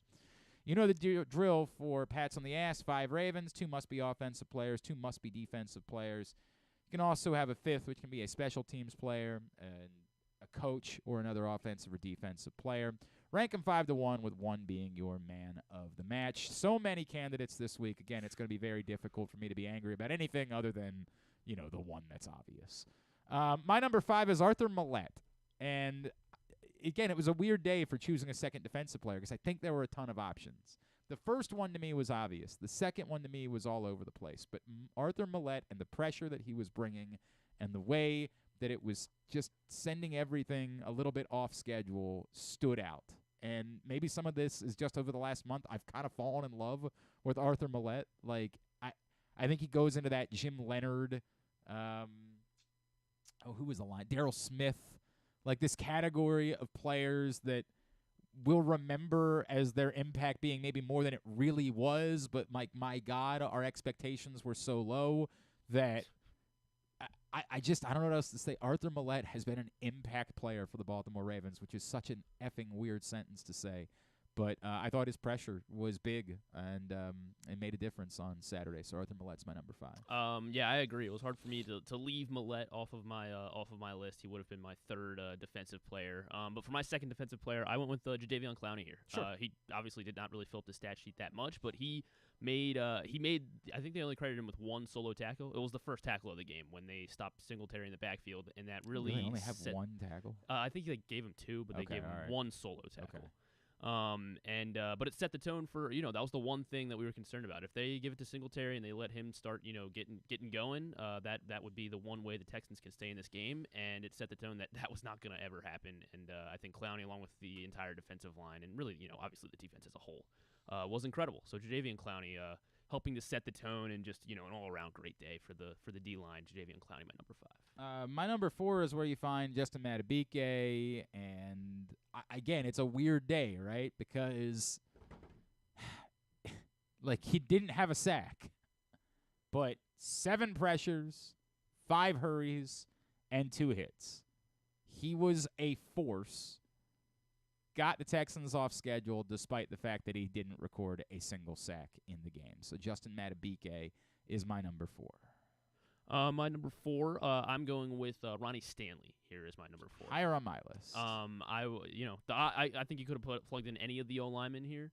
But sure. The way Stanley was, those two bootlegs, and it's also a narrative thing with Stanley because he hasn't played all that well. And look, I'll give it away. He's number 2 on my list. I thought the biggest story in the second half was the offensive line stepping up. Ronnie Stanley's number 2 on my list. But again, as I said, after number 1, I think there's an argument for a lot of people. Yeah. He didn't allow a single pressure all game. Correct. So, Ronnie Stanley, great game. Of all the players that had great games, number 4 on my list. My number 3 is Mike McDonald. And by the way, it could have been Todd Monken. They both made outstanding adjustments. But the truth is Mike McDonald didn't really have to make adjustments. He was great. He had a phenomenal game plan. And other than the 3rd and 16, there was one play all day where I thought they had a poor call. One play the entire day. I thought that call was poor. I don't think they disguised it well. I think they announced that we're playing coverage, and it allowed Nico Collins to say, all right, let me just go find a seam. And once I find that seam, I can sit down and everything's good. I think one play all day, there was a bad call defensively. I thought Mike McDonald was outstanding. He's my number 3. And maybe it's that, we've seen him do this for 17 games now, so I expect it from Mike McDonald. I expect him to not allow an offensive touchdown to one of the top 8 teams, 8 teams remaining in the NFL. But I went with Todd Monken as my number 3. We know. The only issue being that he had to adjust, right? But he did, to your point. He did adjust. And the second half was... As I said, I think it's overblown because I think we're really reacting to one drive, and then we're compounding it with what happened the last time they touched the football. But as I said, you couldn't leave anything short. You had 30 seconds left. You can't check down in those spots. You're not going to be able to do anything with that. But... that was the only reason why it was McDonald over Monken, because one of them had to adjust. The other one didn't have to and yet adjusted anyway. Had a great first half and then an even better second half. It was wild. All right, number 2 I mentioned for me is Ronnie Stanley. My number 2, Roquan Smith here. I mean, okay. I thought, he's what's the Roy Kent chant? He's here, he's there, he's everywhere. He's everywhere. Everywhere. Roquan. Yep. That's Roquan Smith. I mean, he's great. the leader of the defense. He's Roquan Smith. I can't not see him when he's out there. And then, obviously, number 1 is, of course, Jordan Stout. Did he? Tough, good first half. Yeah. Well, actually, no, he did not. No, he didn't. Yeah, no, he did not. Never mind. Yeah, a really tough. I don't know. first I half. feel like Trenton Simpson kind of flew into him. Oh, is that as what he was, it was? Because Trenton Simpson missed a tackle and he was trying to make up for it, and he kind of bumped into Jordan Stout as he was gonna make the tackle. Rough first half for Jordan Stout. I mean, that wasn't a good punt, and the other one wasn't. The shank was a bad punt. Talk about too. second half adjustments. Yeah, there you go. To put Chris Hewitt on the list too, right? Yeah. I mean, look, Lamar's number 1. What do you say? It's guy, and it. The one thing that I brought up. I asked the question earlier in the year of would we see more deliberate running as the games got more significant? Well, we kind of got an answer to that question, right? Yeah, we did. We saw more deliberate running as the games got more significant. That's a good thing. There are idiots that think that that's somehow a negative. It is not. It's a reminder of do whatever you want to do. I'm just going to beat you anyway. And it speaks to, and I think it's one of the, again, I can't encourage you enough to read Rocketman, the John Eisenberg book. It speaks to how infinitely effing insane, and I'm not saying that any of these guys were Lamar Jackson, but how insane it was that it was viewed as a negative when quarterbacks would run. It's galaxy brain-ass. Obviously, Lamar Jackson's number 1. You can just say ditto and he is. What are we doing? Ditto. What are we doing? Lamar Jackson. We'll get him up at GlennClarkRadio.com a little bit later on today. Continue to get me yours at GlennClarkRadio on Twitter. Jeremy Conn will join us next. If he's not still recovering from frostbite of running around in a speedo in the snow, we'll check in with our boy JC as we continue along here on a Monday edition of Glenn Clark Radio. Hey, it's Jeremy Conn. This postseason, bet in person at the Green Turtle Bet Park Sportsbooks with locations in Canton and in Towson, and enjoy the best in-class sports wagering experience at their state-of-the-art facilities, bringing an unmatched sports betting thrill. Gambling can be a fun and entertaining experience, but there are risks involved. If you're planning on betting on the game at the casino or on your phone or computer, know your limit, stay within it. Set a budget and a time to stop. Remember, gambling isn't a financial solution, and it doesn't mix well with alcohol or drugs. Know the risks and have a plan before you begin gambling. For free and confidential services, call 1-800-GAMBLER 24/7 or go to helpmygamblingproblem.org.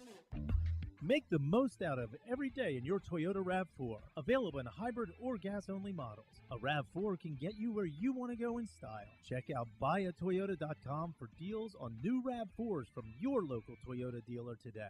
There's so much focus on sports betting these days, but I want to talk about an area that nobody wants to gamble on, where you choose to go out and spend your hard-earned dollars to eat. The Costas Inn is no gamble at all. The quality on their menu is outstanding, and the value is off the charts with a great and varied list of specials specials Monday through Friday. And the staples of the menu, whether it's salads, burgers, fish, they're all fantastic. And I haven't even mentioned the crabs or crab cakes yet. So check out the menu for yourself at CostasInn.com. When choosing a place to dine, never gamble on the food you put in your belly. The Costas Inn at 4100 North Point Boulevard, or call 410-477-1975 for reservations and your steamed crab orders. 6 chicken tenders made from fresh, never frozen Royal Farms world-famous chicken, a family-sized order of Western fries, honey mustard dipping sauce, and a 2-liter bottle of Dr. Pepper. It's Royal Farms' new Tucker's Tenders Meal. It's Justin Tucker's favorite, and at only $19.99, it'll be your favorite meal, too. The new Tucker's Tenders Meal, available only at Royal Farms. Now you can kick back, relax, and eat like a champion. Real fresh, real fast, Royal Farms. What company has the expertise to make your home healthier by purifying your air and killing all viruses, allergens, and bacteria? A.J. Michaels, Heating and Air Conditioning in Baltimore and Annapolis, ajmichaels.com. Don't forget about Project Game Day after every Ravens game this season. It's kind of like this show, except Rita's also there, so I actually think it's pretty good. But hey, you're already here now, so why don't you go ahead and keep listening to GCR. All right, back in here on GCR as we continue along here on a Monday edition of the program. We get ready for the AFC Championship game on Sunday, and if you're not going to the game, first of all, if you're going to the game, improve the tailgate by picking up a sixer of Goose Flights or a few sixers of Goose Flights this week. Whether you're stopping by Guilford Hall Brewery or Costas Inn, they've got 6-packs available, single cans available at your neighborhood Glory Days Grill. If you're not going to the game, those would seem like great locations for hanging out and watching the game, and with the company of a delicious Goose Flights. Seems like that would be a smart way to go about doing things. All right? Get to your neighborhood Glory Days Grill. Get over to Costas Inn in Dundalk. Get your sixer over there. Get a sixer from Guilford Hall Brewery in Station North. And we'll also be announcing some more locations where you're going to be able to get Goose Flights here shortly. It is a delicious lager. $1.98 from every can sold goes to benefit the Goose Flights Foundation, providing non-emergency medical transport for those in need. And obviously, the other part of it is continuing the legacy of the great Tony Siragusa. So get your can of Goose Flights or your sixer of Goose Flights today. All right. Joining us now, as he does every Monday, ConcreteLocks.com. This man was very unhappy, I believe, about the Ravens choosing to kick the field goal at the end of the game. He thinks they should have eschewed it. He is our friend, Mr. Jeremy Conn, and he's with us now here on GCR. What's going on, buddy? Yeah, need that bitch out, man. I don't want to see any more points. You didn't need any more. I had the under as my top play, and look, a special teams touchdown kills it. And of course, I'm not the least bit upset. It was that weird thing at the end of the game, though, where you're like, I don't want Houston to backdoor me, but I also might need them to get a first down or two just to kind of seal this deal for it to go under. But alas, we didn't get it. They gave us every opportunity with going forward on fourth down, and then even possibly picking up a first down to end the game. But I did want to bring up with the Goose Flights and all this stuff going on. Stalvy's looking for a 3XL white Tony Siragusa jersey. There might be some sort of little. You know what? You know what I'm saying? Oh, dude, we absolutely need to get in touch. I know he was an obsessed Tony Siragusa fan. He's talked about that a lot over the years. All right, thank you. We will get in touch. We will get in touch with him because that's a great. I think it could be a nice little give with because I know they're doing something great with Siragusa's flights, and I'm sure the beer's fantastic. Yep. It's more about what we're selling it for, So. Yep, 100. Well, I mean, look, the beer's great, but yes, the point is let's lift up the charity and continue to honor Tony. Oh, that's a really good idea that I hadn't thought about once in this process. That's why I need you in our meetings. Yeah, because Uncle Ronnie looks like a beer drinker. Are you kidding me? He looks.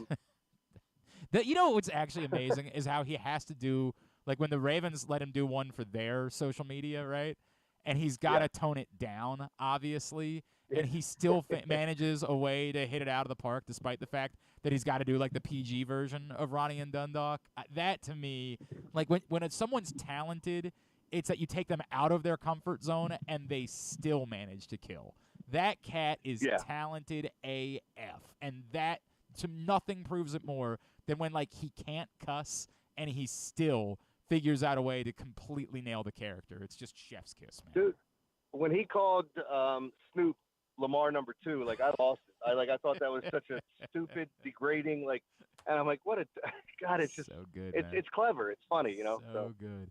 Hey, I'm assuming that you were just wearing a Speedo on Friday, right? Like, that wasn't like that you packed it. You just some days go in your Speedo. No. So what that is, and I've explained this a couple times. So and I'll tell you this story as well. When my little brother on my mom's side, my half brother, he's about 10 years younger than me, maybe 11 or so, but whatever, it doesn't matter. You can kind of get the idea. Like, when I was in my late 20s, he and his high school friends would come over, and I would torture those poor bastards. Like, I used to do the jackass party boy thing where I would actually take my underwear, and that's what I did in this video, is I hike it up my ass crack to make it look like a thong, and then I just go running by. Or I accidentally drop something and bend over to pick it up where somebody's like, Jesus, what are you doing? You know, so like I would go in and start dancing in front of my brother's, his friends, and then just, I probably scarred them for life is what I did. But it was funny to me. It was so I would go in and dance and move around, and yeah, it was, well, homoerotic. It was very nice. Correct. Well, and that's look. If there's anything we know about you, it's homoeroticism. But I greatly enjoyed it, and I appreciate the lift that it gave everyone over at Odyssey on Friday. Is if you got to go to work on a day like that, like I did the thing. I took Griffin out to lunch on Friday. Like, you got to. It's not easy to go in on a day like that. Everybody else in the world gets a day off, and you got to go to work. You got to try to lift everybody's spirits up. It was weird. So to be honest, I walked. This wasn't something that was planned or anything. Like, I walked. I got to the show, and as we walked into the building, like, it was one of the worst drives in, because I don't know if people were up that early. Like, it felt like they were an hour late to getting everything salted or whatever. Sure were. Because there was so much traffic and accidents and whatnot. And this isn't me taking a shot at State Highway. I'm just trying to explain. It was a rough drive in that morning, and everybody kind of has this glazed over look. Like, our mixed morning show is they're from San Diego, so this was their first real snow that they got. And then, 1019, everybody's over there. And I looked at Ed, and I said, I think I'm going to strip down to my underwear and then just run around the building real quick. He goes, what? I said, yeah, I think it'd be funny. Let me shock the Mix 1065 and then the 1019. So I just started to do it on a whim, and the thing around my neck is my badge to get me back in the door because I didn't want to be locked outside. But yeah, it was all kind of like just all in fun. No, it was great. It was tremendous. Speaking of tremendous, obviously, it was a tremendous weekend for Ravens fans. Yeah. And I'm in a weird place, Jeremy, and I said this a week ago. I'm not saying the Ravens can't lose. They absolutely could lose. They could have lost to the Texans. They could lose to the Chiefs. It's football. This is the way it goes. This is a better more than anybody else on the planet. But the Ravens are so complete and so thorough and so good that if they lose, even against Patrick Mahomes, to me, it's going to require it being because they conspired in the effort. They have to screw things up in the process in order for it to be the case. There are so few weaknesses on this team that I don't see a world in which they play their best football and they lose a game. Yeah, well, the only one that worries me, it would be the Super Bowl. And if it's the 49ers, it's the only time they'd be an underdog in the postseason. Because right now, depending on what happens this week, the 49ers could lose 2 players and win the game, and the spread would change or whatever if it's somebody important. But the 49ers would be a 1.5-point favorite over the Ravens. Ravens obviously favored over anyone else. If the Bills had come here, it would have been 3. Chiefs, it's 3.5, 3 in some places. And then, of course, if they face the Lions, I think they're like 4.5 to 5-point favorites in the Super Bowl. So they're the only ones that really scare me. I'm not afraid of Kansas City, and I'm not this isn't me taking a shot at Kansas City. I'm that confident in the Ravens right now to get there. Now, all bets are off if they meet the 49ers, because I think with 2 weeks to prepare and a loss already under their belt, that they're going to be ready for this time around, and could end up being different. But, I'll wait to make a prediction if we see those 2 teams. But, yeah, you got to love it. I mean, this is so much fun leading into, if the Ravens get to the Super Bowl, it's going to lead us right into spring training with, usually we dread that month of February for sports, but I don't think it's going to be that bad at all, depending on what happens. Yeah, it'd be really nice because Maryland basketball is not going to help us out in any way. So that would be really pleasant if we could just drag those things through together. And by the way, we would have time to talk about the 49ers, and clearly as long as they have Deebo Samuel back, we know that they're going to be a little bit better. But I don't know, man. It just sort of feels. I know this is the stuff that can't be measured. Although DVOA says the Ravens are one of the greatest teams of all time. The stuff that can't be measured is like the edge that it feels like they have, and that's where it reminds me of like the 2000 Ravens. It's obviously a very different team because that team had no offense, but like the edge and the chip on the shoulder and the Lamar factor. Like, dude, the little things, man, like watching that guy. We were talking about this with Qadry a minute ago. Watching him get after Ronnie Stanley in the first half of that game.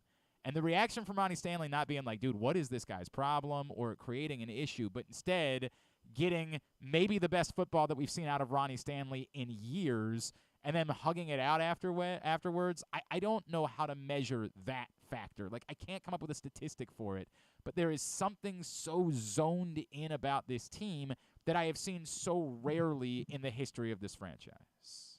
It's why I've said, like, I hate MVP. I hate it because it's hard to judge value for each team.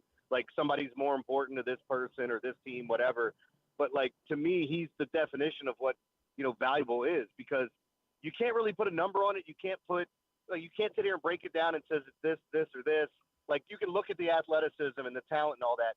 But I think his leadership qualities are second to none in this league. And it's what you pointed out with like, he stiff-armed Ronnie Stanley because he was in the way, and then yelled at him while he was on the ground, and then we all heard that there was an expletive-laden halftime speech to get these guys fired up, and nobody holds any ill will towards him. They all just love him, and I think that's part of it. Like, knowing that he's never coming from a place being negative or taking a shot at you. He's coming from a place that just wants to win, and it's very hard when you've got guys that are this good to keep. I don't want to say keep them in line, but kind of keeping everybody in check to know what their jobs are. It's something, man. It's something to behold. It is. I keep worried that I'm traipsing into extraordinary hyperbole, but like what we're seeing from Lamar Jackson right now to me isn't watching a really good athlete. It's watching an artist. It's watching, like, it to me feels like watching Jimi Hendrix step on the stage at Woodstock, right? Like, it just, I don't want to go too far with it, but it feels like I'm watching something transcendent right now in watching this cat play football. It's not quite like watching me run high knees in the snows That's in true. my underwear. That's more like Da Vinci, right? Like, peak male athleticism was shown on Friday, and you may not like it. You may not even want to get to that point of no, but you got to deal with it. Yeah, but you have to deal with it. That's the way it goes. Like, you have to accept that that's what it is. So let me ask you this, though, because and one of the reasons I love having these conversations, I always feel like we're just talking. It's us asking each other questions. Yep. But like, if not now, when? Because this is probably the weakest Chiefs team you've seen since Lamar's been in the league. You finally get the game at home. This is clearly the best team that he's had, offense and defense. So if it's not now, when? So, that's the question. It just makes it tough when you look at the way that everything shoots up. It's totally what you're saying. Reed and I actually had a conversation about this last week over on 105.7 The Fan. When we say everything is set up for them, it feels like the flip side is now or never, right? Like, it does when you say, hey, it's never been set up for them like it is right now, and you're right. It's unbelievably, the setup is incredible. I compared it, though. The last time I felt like things were this set up for the Baltimore Ravens was 2011. And, of course, they didn't win the Super Bowl in 2011. And then nothing felt like it was set up in 2012. Everything went wrong. Terrell Suggs gets hurt. Ray Lewis gets hurt. Like, they can't win a game down the stretch, and then out of nowhere they go win the Super Bowl. So it's tough for me when I say this. I think it would be devastating if they lost this game on Sunday. It would be devastating. But I also look at this roster and say, I don't know how dramatically different it's going to look. I think we all assume that Patrick Queen is going to be gone, right? And if that's the case, that's a bummer because Patrick Queen has played really good football. But I don't know that anybody was discouraged by what they saw from Trenton Simpson when he got on the field in Week 18. They will take a step back, undoubtedly losing Patrick Queen. But for the most part, and if Keaton Mitchell continues to improve, like, they could be better at the running back position moving forward. Like, for the most part, it looks like they are set up for at least a small window. So I don't want to make it seem like it's not, that this is really important, but I don't know that it's now or never either. Like, again, the coordinators will be a wild card in this because they have been such a perfect fit that you worry that, if either one of them leaves, that could screw things up. I just don't know from a roster standpoint that I'm expecting them to not be right there in the mix for the next 2 years as well. And to your point with that, too, I know the narrative is going to be, if not now, when. Right. But, and I know this is unlikely, you may never see the Chiefs again in the postseason. You may never have that matchup. Like, the Chiefs, if Josh Allen doesn't throw a bounce pass in the end zone, or if Stephon Diggs doesn't drop that pass, maybe we're talking a little bit differently today about what this game means. But you're 100% right that the seasons change, the matchups change, the teams change, all those things. So inherently, yeah, maybe it is all talk for naught. But I do think it's kind of an interesting point that's brought up. Like, there should be no excuses right now. This should be a game you win, because I wonder what you say if you lose. No, you're the better team. You're the better team. You're playing at home, all of those things. Everything has lined up for you in that way. And it's also, like, it still, as much as last week was important for Lamar Jackson from a narrative perspective, because it was always kind of silly that we judged, and I know you talk about this a lot because you're a Peyton Manning guy, right? Like, it's nonsense that we are portraying Lamar Jackson as being a bad playoff quarterback. What we really were reflecting was he had one bad playoff loss, right? Like, you're not imagine judging Lamar Jackson or any quarterback by a playoff game they played after they had, like, 6 starts in their life.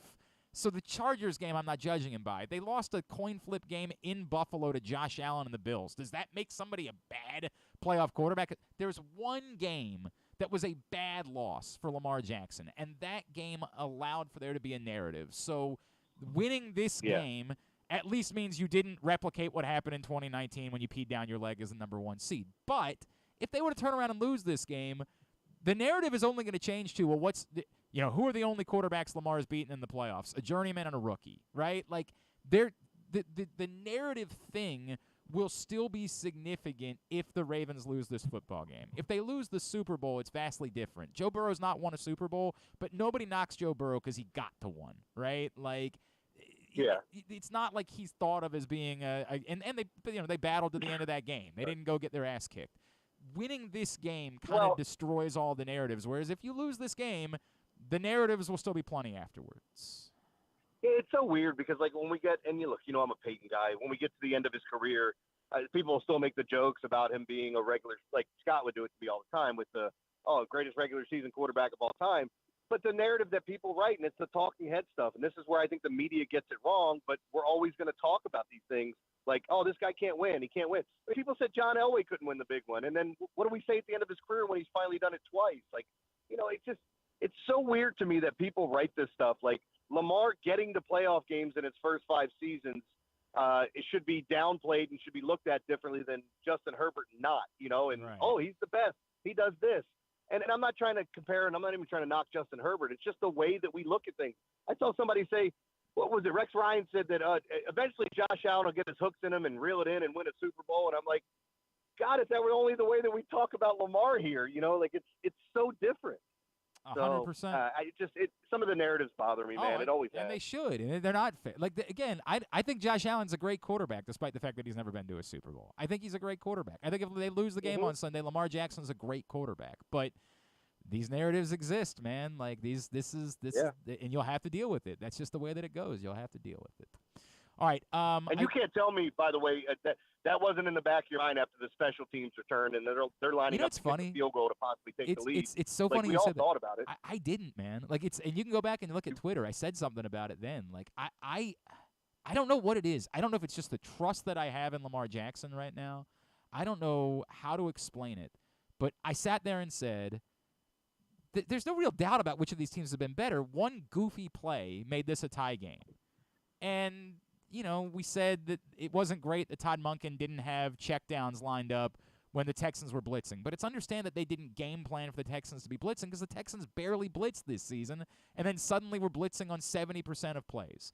And they're so good at adjusting. They have been so good at adjusting this season that there was no doubt in my mind that they were going to see the same thing we all were seeing, which is, hey, if there would just be a checkdown option here, there'd be a completely different story. And weirdly, I had no qualms, no reservations. I thought at halftime the Ravens had been the better football team, and we're going to have every opportunity to prove how much better of a football. Now, I don't know that I would have bet if you had said, hey, the spread is 23.5 in the second half. I don't know if I'm betting that, but I just really didn't have any reservation. There's something weird about this team, man. Like, they are. I know that the Browns game happened. I don't. It's been so long. I just don't feel like they're a team that anybody can truly punch in the like. It would take them falling apart at the moment. It would take them screwing up, making multiple major – Kyle Hamilton dropped an interception, and that was a bummer. But I think it would have to be more significant than that. It would have to be bad, the Steelers thing, like a series of just completely forgetting how to play football for a little while. I don't know, man. I maybe I'm being hyperbolic and maybe I'm going too far with it, but they have been so locked in that it's hard to have a lot of fears. I don't think so. I mean, look, you're a fan, and look, I'm a fan too. It's just, and people have asked me that too. I had somebody ask me this weekend, I thought you were a Colts fan. And I said, look, man, when Manning went to the Broncos and they played the Colts, I said, I realized who I was a fan of. I was always a fan of his. Yeah. And then now, I pull for the Ravens. It feels a little weird for me, but I'm constantly. That's why Saturday was such a weird day, because I was the only person that was upset after the Ravens win because of that field goal. Everybody's celebrating, and I'm still in my field. I'm happy. Don't get me wrong, but I'm going. I called a game perfectly. I literally said I'd be shocked if the Texans scored 10 points, but I'll give them 10, and I think the Ravens win 26-10. And then here we are with them scoring that last touchdown when it's 27-10, and ironically, kicking that field goal. I just, God, or whatever it was, whatever the score ended up being, but just frustrating, man. But you're right though. Even as a fan, I think you can kind of compartmentalize and say, I'm not being ridiculous. We have the best defense and offense as a Ravens fan of anybody in the league. Yep. The combination is great, and San Fran's kind of close, but I don't think they're there. Yeah, the San Fran thing is interesting, right? Because I don't want to overreact to one game, but it's also sort of me saying, again, if it's a close game with the game on the line, do I have more faith in Lamar Jackson or Brock Purdy? And I like Brock Purdy, but give me Lamar Jackson 10 times out of 10 in that scenario. Hey, before I let you go, I want to talk for a minute because I think I'm going to end up seeing you on Friday. I know it's an important day for everybody because Friday would be Mo's 18th birthday. It really strikes me, and I know you and I have talked about this a lot, the impact that Mo had, and we never got to see him as an adult, right? We never got to see him going out, he would be able to speak to corporations, probably to international leaders. The significance is overwhelming, and I think about that constantly as he would have been moving into adulthood. Just some reflections for you about Mo and what Mo could have been as an adult and all of that as we get towards his birthday on Friday. Yeah, man, I got to be honest. I wasn't expecting this question, even though I know this is coming up. And, I probably should have. But, when you started saying all this stuff about what Mo could have been and all these different – I've never even thought about it. I guess maybe I've been selfish in thinking about what could have been had, I moved to Glen Burnie where I live now, and it was I probably could have walked to his house if I really wanted to on a nice day. But, I lived 5 minutes away from where he lived. And, I always think about how our friendship could have grown. And once somebody told me this was the year that he would have graduated high school, I started going, oh my God, man, time is flying by. And it's so weird. But, I still have so many people that I had people text me on Saturday with the MO in the end zone. And that, when they missed the kick going into that end zone, they were like, Fairbairn, that was courtesy of Mo, blowing that thing wide right or whatever. It's just, you look at some of those things and just knowing the type of kid he was and how outgoing, he would be eating this up. And Baltimore would love him. I just think that I'm hoping this thing still carries over and people are talking about him 20 years from now. But what a special soul, man. Just an unbelievable human being. And I had people on Saturday, they were looking at my tattoo and oh my God, I love this. And then, I was telling the story and telling other people, I've been telling about the YouTube thing with the NFL Network, go check it out. It's just been really cool, man, to see some of the things that could have been, but ultimately it still hurts quite a bit to know that he's not here. I love you, pal, and I hope that I'm going to be seeing you on Friday night. And, I keep thinking about it and the responsibility that we have, right? The rest of us have, because we don't have Mo, to be that light and to try to continue that impact. It's overwhelming. What's your schedule like at the Green Turtle this week? Yeah, so one thing I do want to invite people out to if they want to come out is Thursday at 11:30 in Canton. We're filming a commercial. So we want some fans there. Everybody that comes out gets a free $10 bet. So it's just something small to say thanks for coming out, but you get a chance to be in a commercial. So would love to have some people come out, check the place out. Both places, by the way, for the game this weekend, they had to lock the doors at Canton. It got so packed. So it was a really good weekend. But if you haven't watched the game there, I'm telling you, come on out and watch a game. there's nothing quite like it. It's awesome, man. Of course, the Big Bad Morning Show, 105.7 The Fan, at JCon Sports on Twitter, and ConcreteLocks.com with 2 N's. Love you, brother. Look forward to seeing you this week. Thanks as always, pal. All right, guys. I'll see you soon. It's Jeremy Conn with us here on 105.7 The Fan. Appreciate him taking the time as he does every Monday for us. We hadn't talked at all about the Maryland basketball game because why would we? I mean, it could have gone much worse. They were down by 15. Yeah, I know. Give them credit for the fact that they battled, despite the fact that it wasn't just like a Jameer Young takeover game. You hope that Dante Scott is going to play turning a corner. It just like you really, and this is, we'll talk about it more with Patrick tomorrow, but you really unfortunately are running into the point where it almost is impossible. Like you are running these two. That's the sad part, is that like you're almost encouraged by the performances the last 2 games out, and yet the results are killer because you don't have anything to fall back on. You needed more of these. They have one quad 1 win all season. You're getting dangerously close to there's just no time. There's no time still to build a resume. And it's not because they're bad. At the moment, I would say the turnovers are problematic. They turned the ball over way too much yesterday. If you could somehow dismiss the turnovers, I think that they're playing a better version of basketball than they have played early in the season. They're still not very good at shooting the ball, but like in a weird way, because the bar is so low, they're improving. Like they're getting better. There were at least some open shots that were made yesterday. I mean, like frustrating part too is that like they close the gap, they get all the way back, and then they just sort of got stuck in like the final 6 minutes of the game. Yeah. They do all that work to get back into it, and then they just get stuck. Michigan State's not really doing anything to win the game, although what's his face? It starts with an H. Malik Hall. No. He played well. Who is the other guy that I'm thinking of? Who's the other guy that had a? I don't know. Michigan State's got a good team. They've Tyson Walker. No, not even him. And oh God, how do they have this much talent? They're just not that good. How is that possible? Hogard. Hogard. Thank you. Thank you. Hogard was the one that yesterday impressed me the most and made the big plays. But well, and they got that big guy that I think just got back. Oh yeah, the white guy. Yeah, that guy. They're excited about him. It's frustrating, man. It's frustrating because they're not. They're a couple of plays away from us being able to look back at that second half against Michigan and say, boy, the season turned in that moment. And to have some momentum, if they make one more play against Northwestern, if they make one more play against Michigan State, and all of a sudden they're riding a 4-game win streak, and they've gone on the road and won a game, or 2 games, and they beat a Michigan State team that we all kind of feel like is going to end up. That's the thing about beating Michigan State is no matter what they are, you always assume that by the end of the season that's going to look like a good win. Right.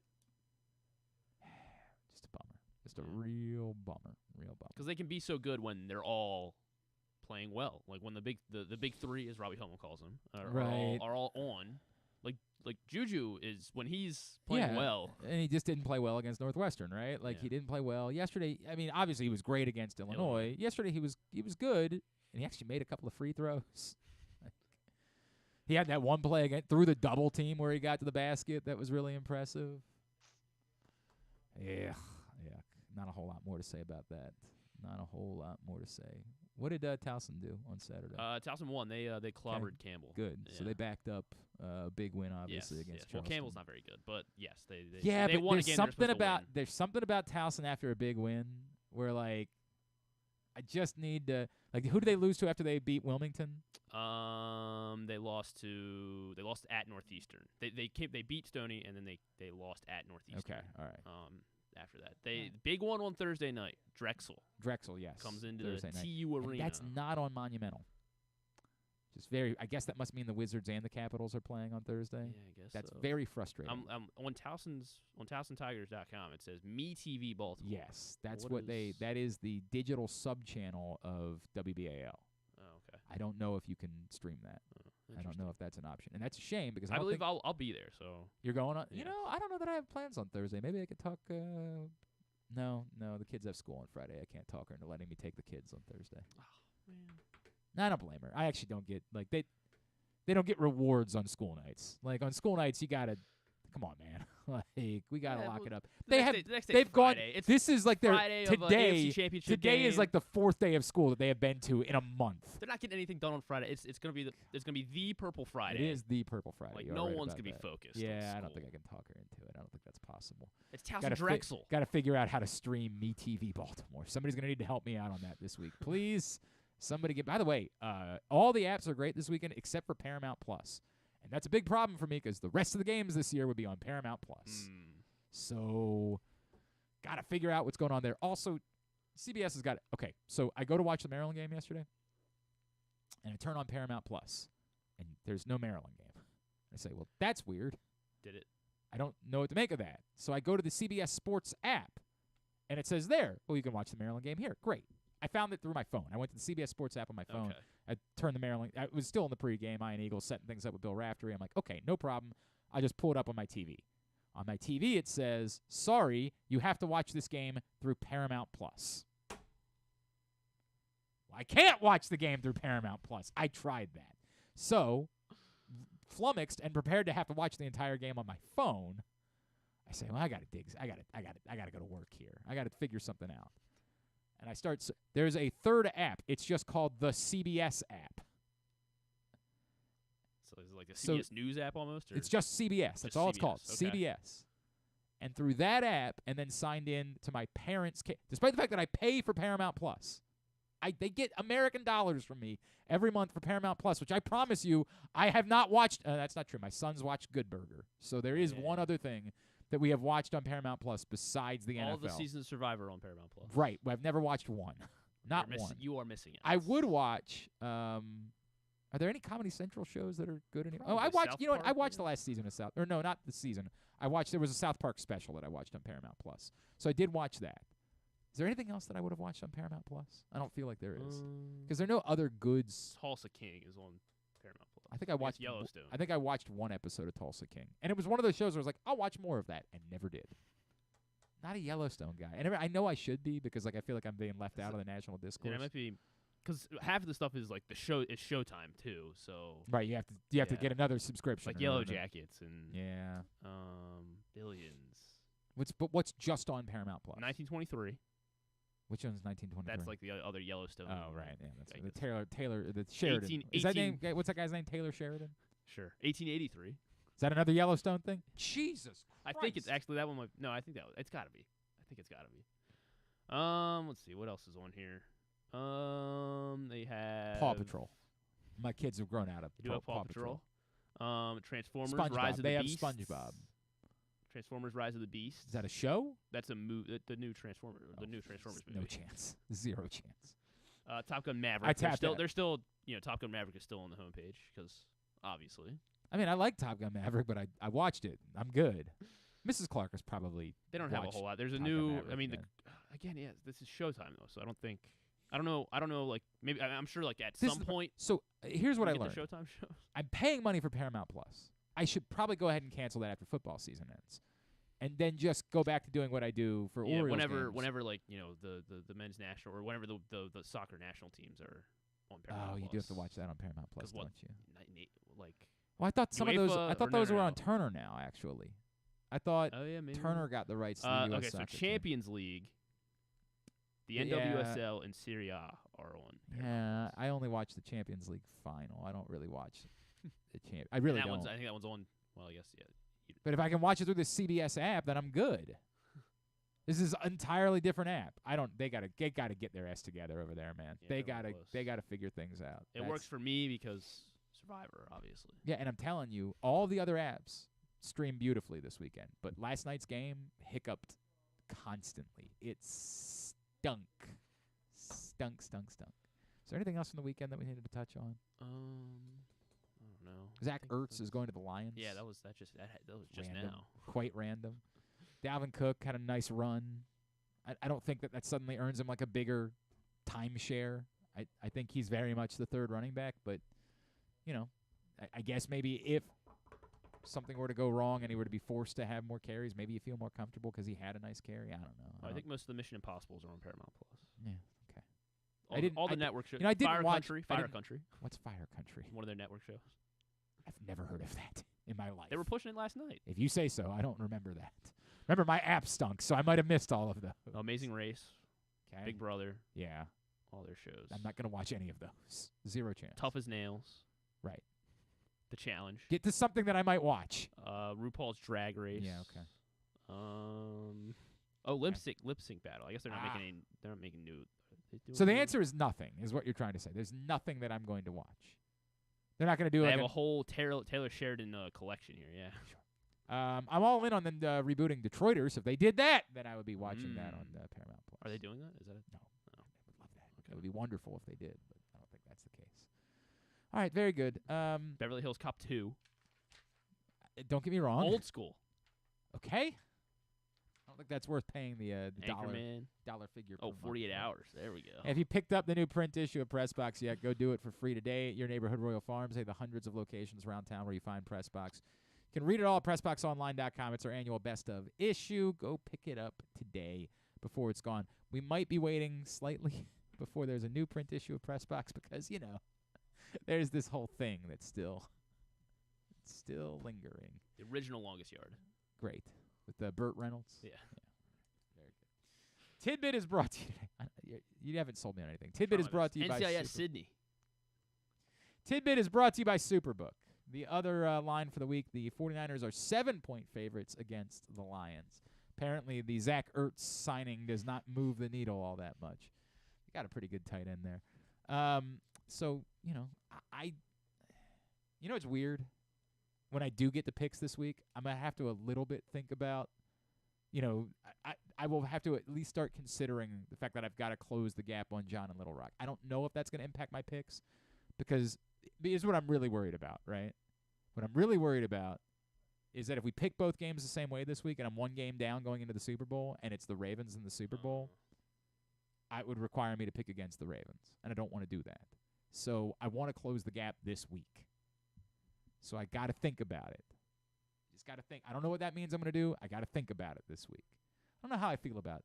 I picked there's a part of me that said, well, I picked the 49ers last week and they failed me, so maybe I should pick against them this week. But if they get Debo back. Lions are always fun to bet on, though. What's the line on that one? What'd you say? They are, but the Lions are pretty imperfect, too. 7 is the number. 7's the number. Yeah. I don't know. I guess, yeah. I don't know. Superbook.com. Download the Superbook app. Use the code GlennClark23. When you sign up, you'll receive up to $250 in a same-day first bet match, win or lose from Superbook. The Ravens have now 11 wins against teams who are 500 or better, including playoffs. That's 11 wins over 500 teams. There are 2 teams in NFL history with more wins against. There are 2 teams with 12 wins against 500 teams or better in a season, including the playoffs. Those both went on to win the Super Bowl. I want to say the Patriots, but it probably was hard because they didn't really have other good teams in their division. The Patriots is one of them. What year? The undefeated year? No, not the undefeated year. Okay, what year? It was because they won the Super Bowl. 2004 Patriots. Oh, they won the Super Bowl, right? Yes. Yeah, sorry, my fault. And the other one also won the Super Bowl. The other one was the artist formerly known as the Skins. No, not them. I was thinking of the Mark Rippon team. Oh. The Cowboys. Not the Cowboys. It was this millennium. So it was a Colts team. It was a Colts team. It was they only won one Super Bowl. So that was the time they won the Super Bowl. It was 2006, the Colts. Yes. About to go through I'm like, I got to count the Colts' many Super Bowl. Okay.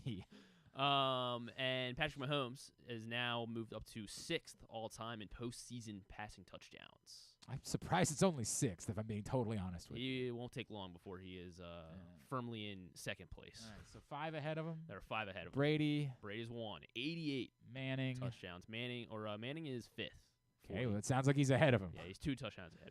Montana. Montana's 3rd, yes. Who is he's tied for 2nd. Montana's tied for 2nd. So who's he tied with? Rodgers? Yes, Aaron Rodgers.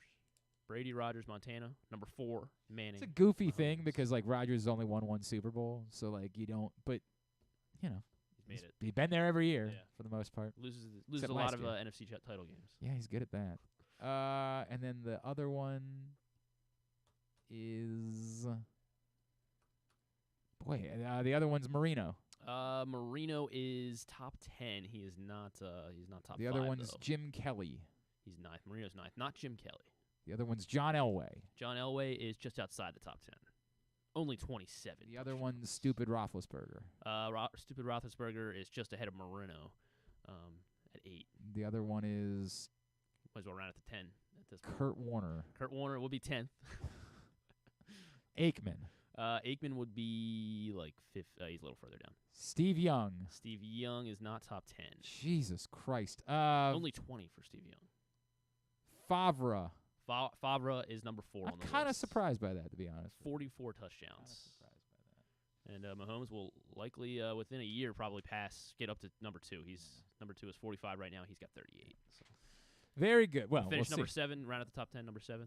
Number 7 was Rivers. No, not Rivers. Number 7 was Russell Wilson. Not Russell Wilson. Number 7 was 25. One behind Joe Flacco, Russell Wilson. How about that? Number 7 was Fran Tarkenton. Not Fran. Number 7 was Roger Staubach. Not Staubach. We can round at the top 20 at this point. God damn it. Number 7 was Terry Bradshaw. Bradshaw was 11th. We really are doing we've hammered out the top 16, I think. Matt Ryan. Matt Ryan would be like 22nd. Matt Stafford. Not Stafford. Didn't play enough playoffs. No. How about? All right, just tell me.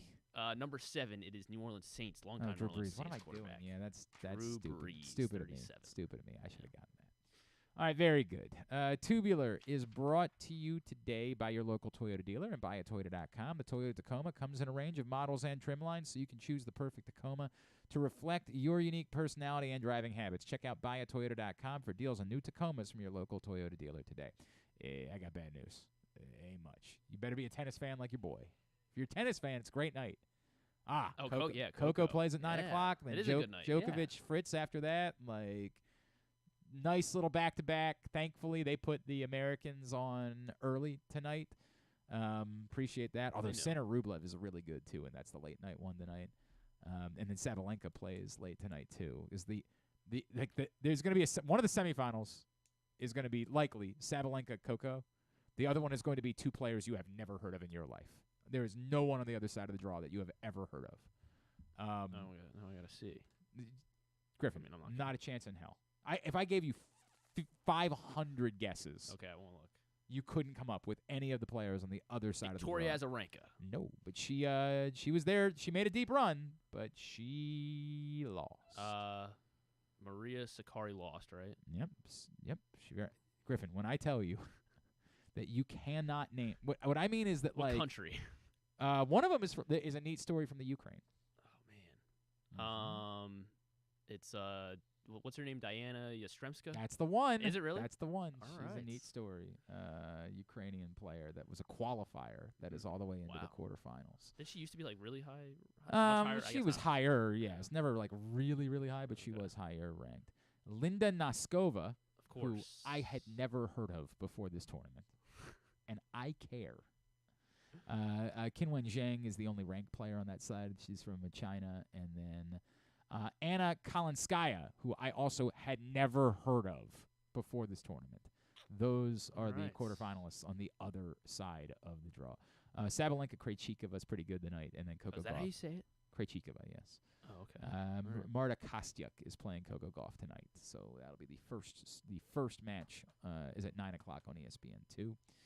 And that's about it. Cincinnati, Kansas, 9 o'clock on ESPN. Wake Forest, North Carolina, 7 o'clock on ESPN. As I guess this is the official start of Big Monday since they had football until this week. Spurs, 76ers at 7 on NBA TV. Hawks, Kings at 10. NHL Network, Golden Knights, Devils at 7. USA this afternoon has Brighton and Hove Albion and Wolverhampton Wanderers at 2:45. USA Raw tonight, or WWE Raw tonight at 8 on USA. Which is, of course, just an appetizer for the Season 2 finale of Barmageddon. Right. This is the moment we've all been waiting Blake for. Shelton. He will be participating in the That show games. gets a big push on this program. Yellowstone at 9 o'clock on CBS. If you're But it's not new, right? No, it's just not new, Like, but because it's on TV. from the strike, they decided to put. Yeah, if you don't have Paramount Plus. I think ABC's doing the same thing with Only Murders. Correct. Yes, Yeah. I believe that. I think the season 1 finale is tomorrow of Only Murders, or maybe it's Wednesday, whatever it is. Yeah. Season 28 premiere of The Bachelor on ABC at 8 o'clock. I have a now friend. With no Monday Night Football. I have a friend who works at my gym. Nice guy named Bruce. He could be on The Bachelor? I know apparently tried out for the Golden Bachelorette. Like they're gonna do because they did the Golden Bachelor. They're gonna do the Golden Bachelorette, and he had an interview to be one of the suitors on the Golden Bachelorette. So is he? We don't know. He doesn't know okay, yet. Doesn't know. He doesn't okay. know. All Just right, happened. Cool. The Traitors is also like coming to NBC is gonna play with The Traitors at 10 tonight. People like the show. I don't know. Okay. I don't feel like giving it a try, but go for it. Survivor's my only one. Dakota Johnson's gonna be on Fallon. She is hosting SNL this week.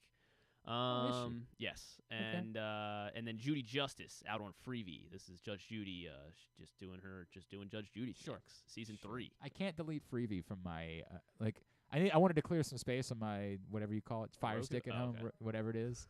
I wanted to clear some space because we have a couple of apps that are taking up a lot of space. So I was like, I'll delete Freevee. I've literally never watched it in my life. I think most things that are on Freevee are on Prime. I think.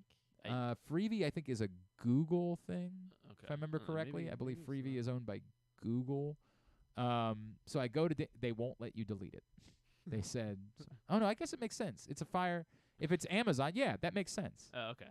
Because it's an Amazon Fire Stick, right? So like if they won't let you delete it, it's probably because it's owned by Amazon. Okay, then yes. So then yeah, it would make sense that it'll be on Prime as well. All right. But if the app's there, I guess they want you to use their so annoying Freevee app. So annoying. I'm like, I don't just get rid of this.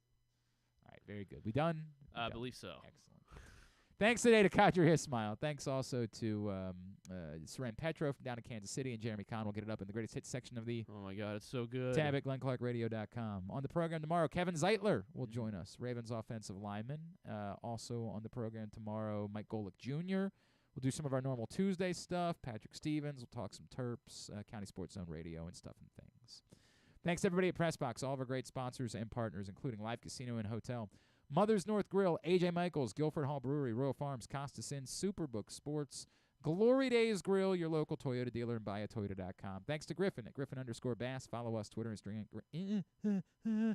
Instagram, and TikTok at Glenn Clark Radio. Have a great Monday night. Go Coco Golf. Go Taylor Fritz. Duke sucks.